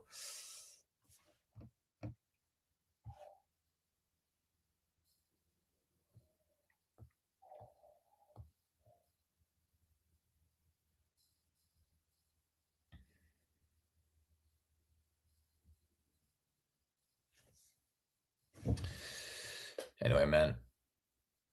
Yeah, I was the whole time, Dawah Trucker. Yeah, alhamdulillah, we had it up on stage. I missed a little bit of Yemeni's opening statement. To be fair, I was on the phone. I got a call from a family member, but yeah, no, I got the whole debate pretty much. Alhamdulillah.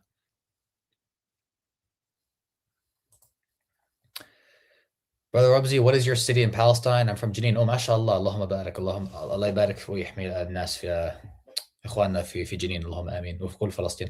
I'm from the West Bank. I don't say where I am from the West Bank to be. I don't get too specific.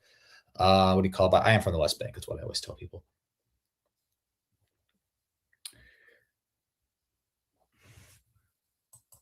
Yeah.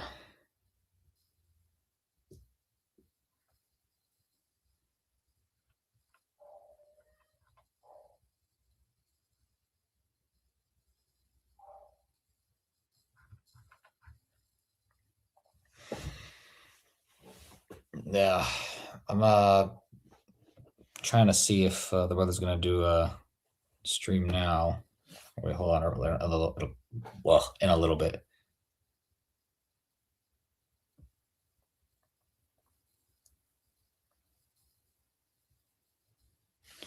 Maybe I might just end the live. Honestly, so I'll give it a couple minutes, inshallah.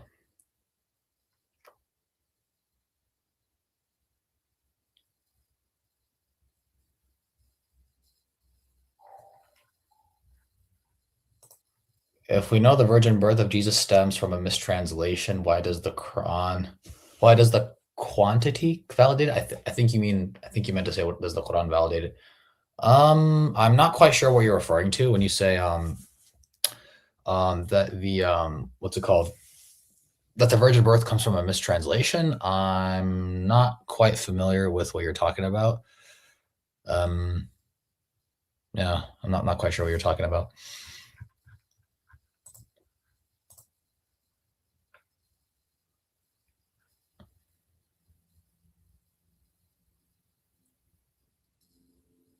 Yeah, I was Dawah Trucker. Yeah, I was. Like I said, I missed a little bit of Yemeni's opening statement, but I got like 90% of the debate. Alhamdulillah, just like right here on my channel. I never became Muslim. I was born and raised into a Muslim family. I mean, I could explain how I became a intellectually convinced Muslim, but I don't have I'd be lying if I said I had like a conversion story. I don't. Alhamdulillah, I've been Muslim my whole life.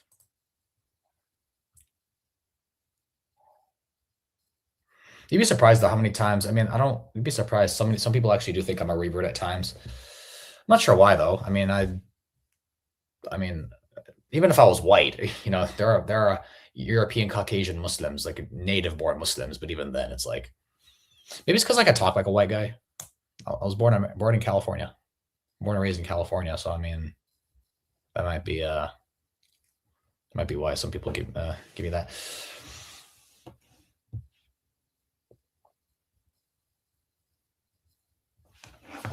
Hold on, wait.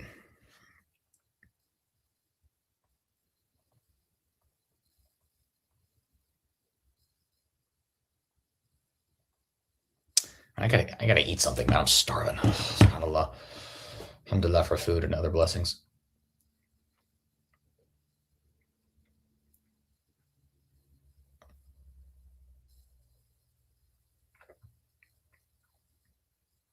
Talk like a white guy. Yeah, I do.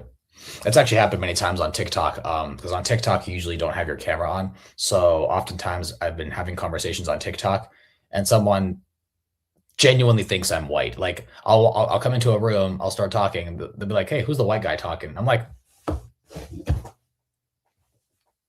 "Excuse me? No white guy here." بنروح بالدم نفديك يا فلسطين. أنا من شعب فلسطين. شعب الضفة الغربية. Well, not شعب.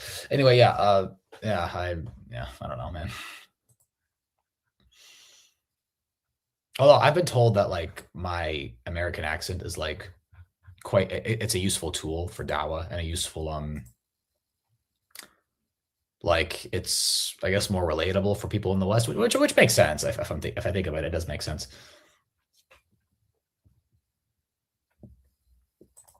Okay.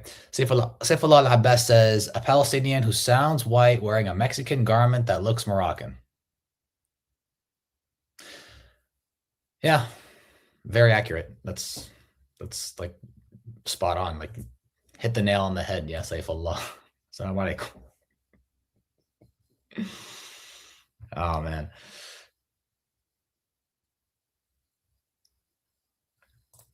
Do you see a connection between Bani Israel and Pharaoh killing the young men and separating the young, and the fact cows are created in the same manner? I'm not actually sure what you're talking about. I mean, I'm familiar with the story of Pharaoh and the Israelites, but with cows, I'm not. Yeah, I'm not a zoologist over here. Interesting though.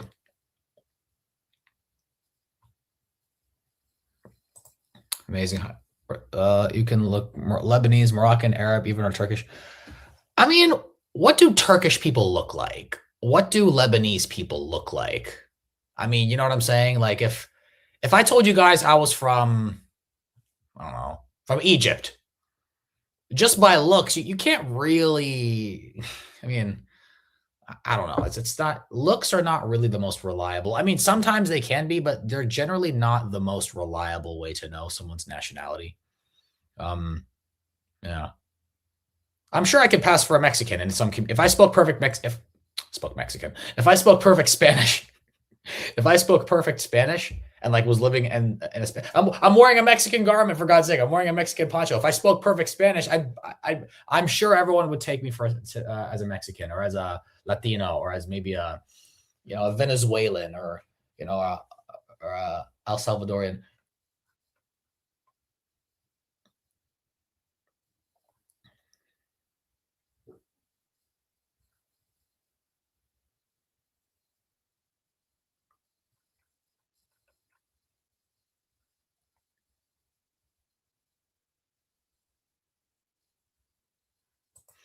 My favorite ayah, I answered this actually on my Instagram page, on my Instagram story. I think it was yesterday.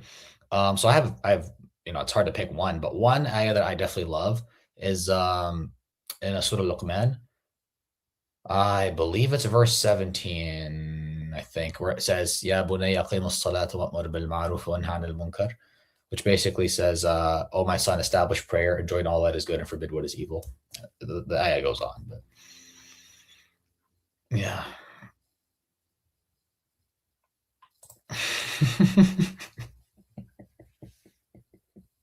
¿Dónde está la biblioteca?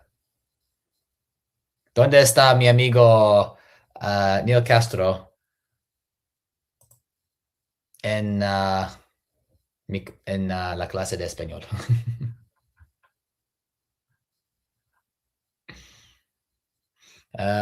Es muy frío outside. I can't say the word outside in Spanish. Es muy frío y muy I don't know how to say dark. Never mind.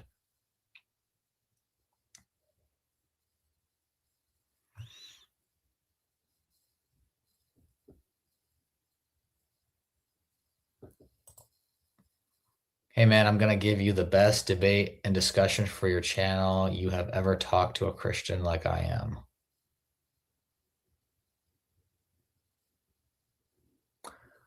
All right, good to know.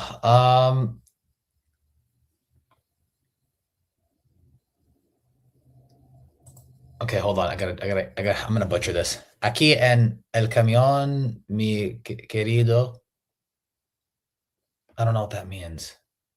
Aquí means, I think, here, and el camión.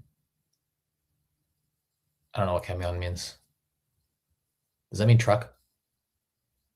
I think that means truck. Wait, I'm definitely embarrassing myself right now. I'm definitely embarrassing myself.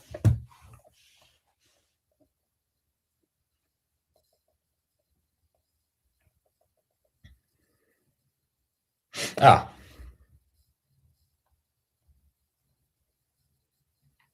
Looks like Brother Yemeni will be going live shortly, inshallah. Oh, was I right? Was I right? I think I was right. Oh, snap. All right.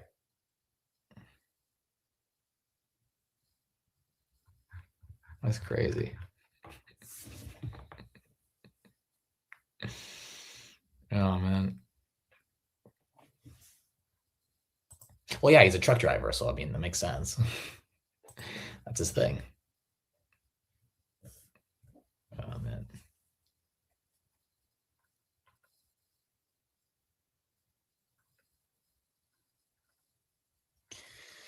Oh, man. I seriously got to go have some soup after this, inshallah.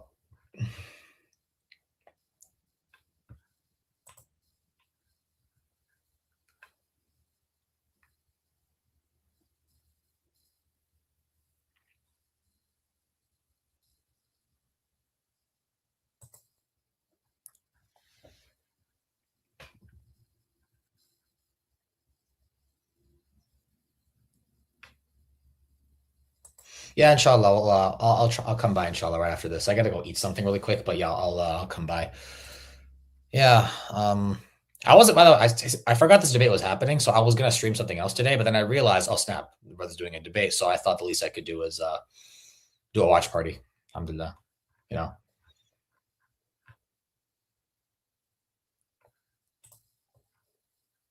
Kind of makes you look needy. I'm not sure what you're talking about.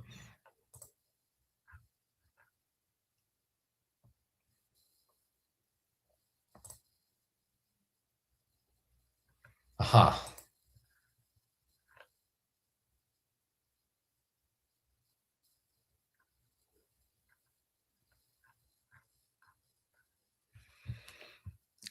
Are they live yet? I don't think they are. I mean, give them some time, inshallah.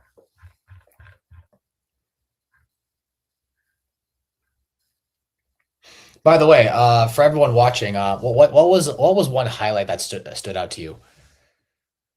One highlight that stuck out to me One highlight that stood out to me. I would say, well, I'll say this. Definitely the whole, hey, hadith is not reliable. Why? Well, because it talks about Mecca and history doesn't show what the hadith is saying.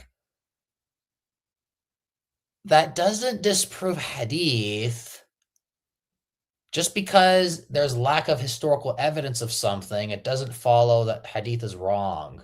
Absence of evidence is not evidence of absence. By the way, to compare Jerusalem to Mecca, major false comparison, because there was no major civilization that we believe existed or anyone believes existed in Mecca prior to Abraham. Yeah. Jerusalem, historically, many historic, it's funny, actually, Yemeni pointed this out. What's his face? King Silva, what happened? He goes, well, these scholars, they don't mention Mecca specifically by name. Maybe they mention something kind of like it, but they don't mention Mecca by name. But with Jerusalem, it became, well, no, yeah. Of course, we have ancient records of Jerusalem. And then he gave a different name. That Jerusalem was called a different name prior to the Israelites, which is true. That's fine. The problem is, why do you expect exact word fallacy, or why do you commit an exact word verbatim fallacy when looking for evidence for the Quran or for Mecca, but not for Jerusalem? And like I said, it's a false comparison because Jerusalem, historically, many empires came and went from that land. I'm not aware of any empires that came and went from Mecca.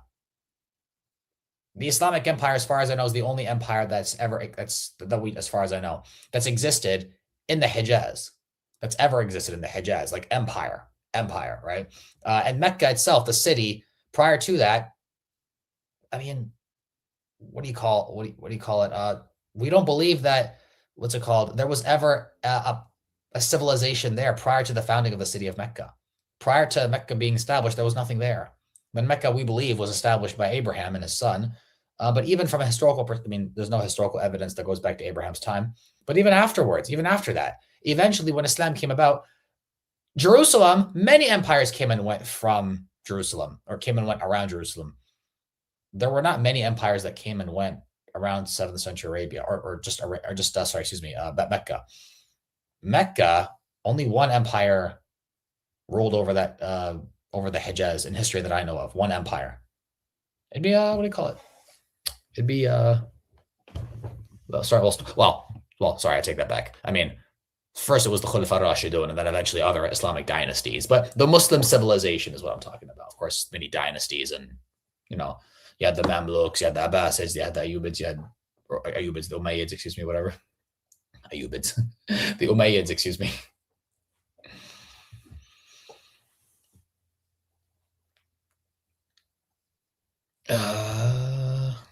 Let's see if the brothers are live.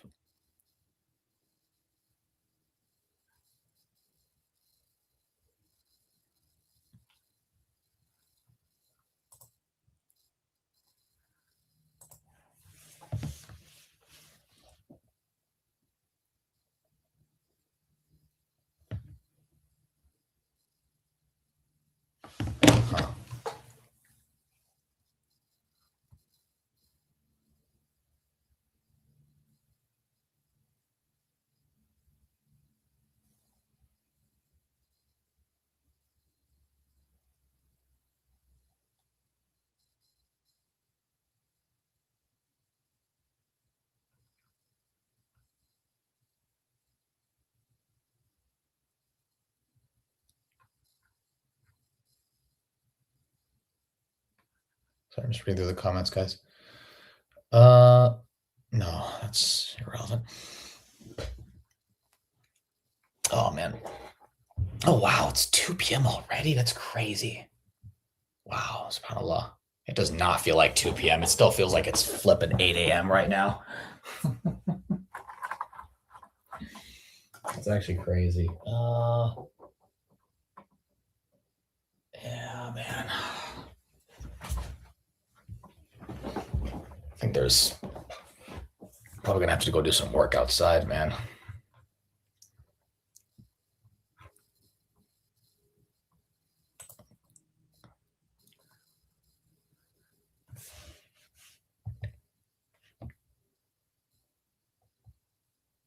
All right. I think we're going to go ahead and end the stream, brothers and sisters. What do you call it? Be sure to join Brother Yemeni's live in just a few minutes. It should be in a few minutes, inshallah. So what's it called? Please be sure to check that out. Alhamdulillah, I think the brother did well. To be honest with you, I mean, there wasn't really much. I mean, it was just all conjecture on the part of King's servant is what it was. Yeah. I just conjecture on top of conjecture. It's like I said, nothing new.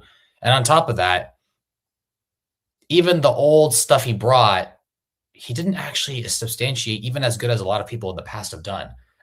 in the past, at least there was a better case put forward for a lot of those arguments. A lot of these were actually pretty much all of them were all just conjecture. Wallahu alam. Reverts Magazine. Assalamu alaikum, akhi. Good to see you. Good to see you, akhi. May Allah bless and reward you. May Allah keep you steadfast. I'm going to go ahead and end the stream, guys. Like I said, go join Brother Yemeni stream in a few minutes on the Yemenite Front YouTube channel, Yemenite Front. I'll catch you guys later. Subhanallah wa bihamdika. Ashhadu la ilaha illa anta astaghfiruka wa atubu ilaykum. Assalamu alaikum wa rahmatullahi wa barakatuh.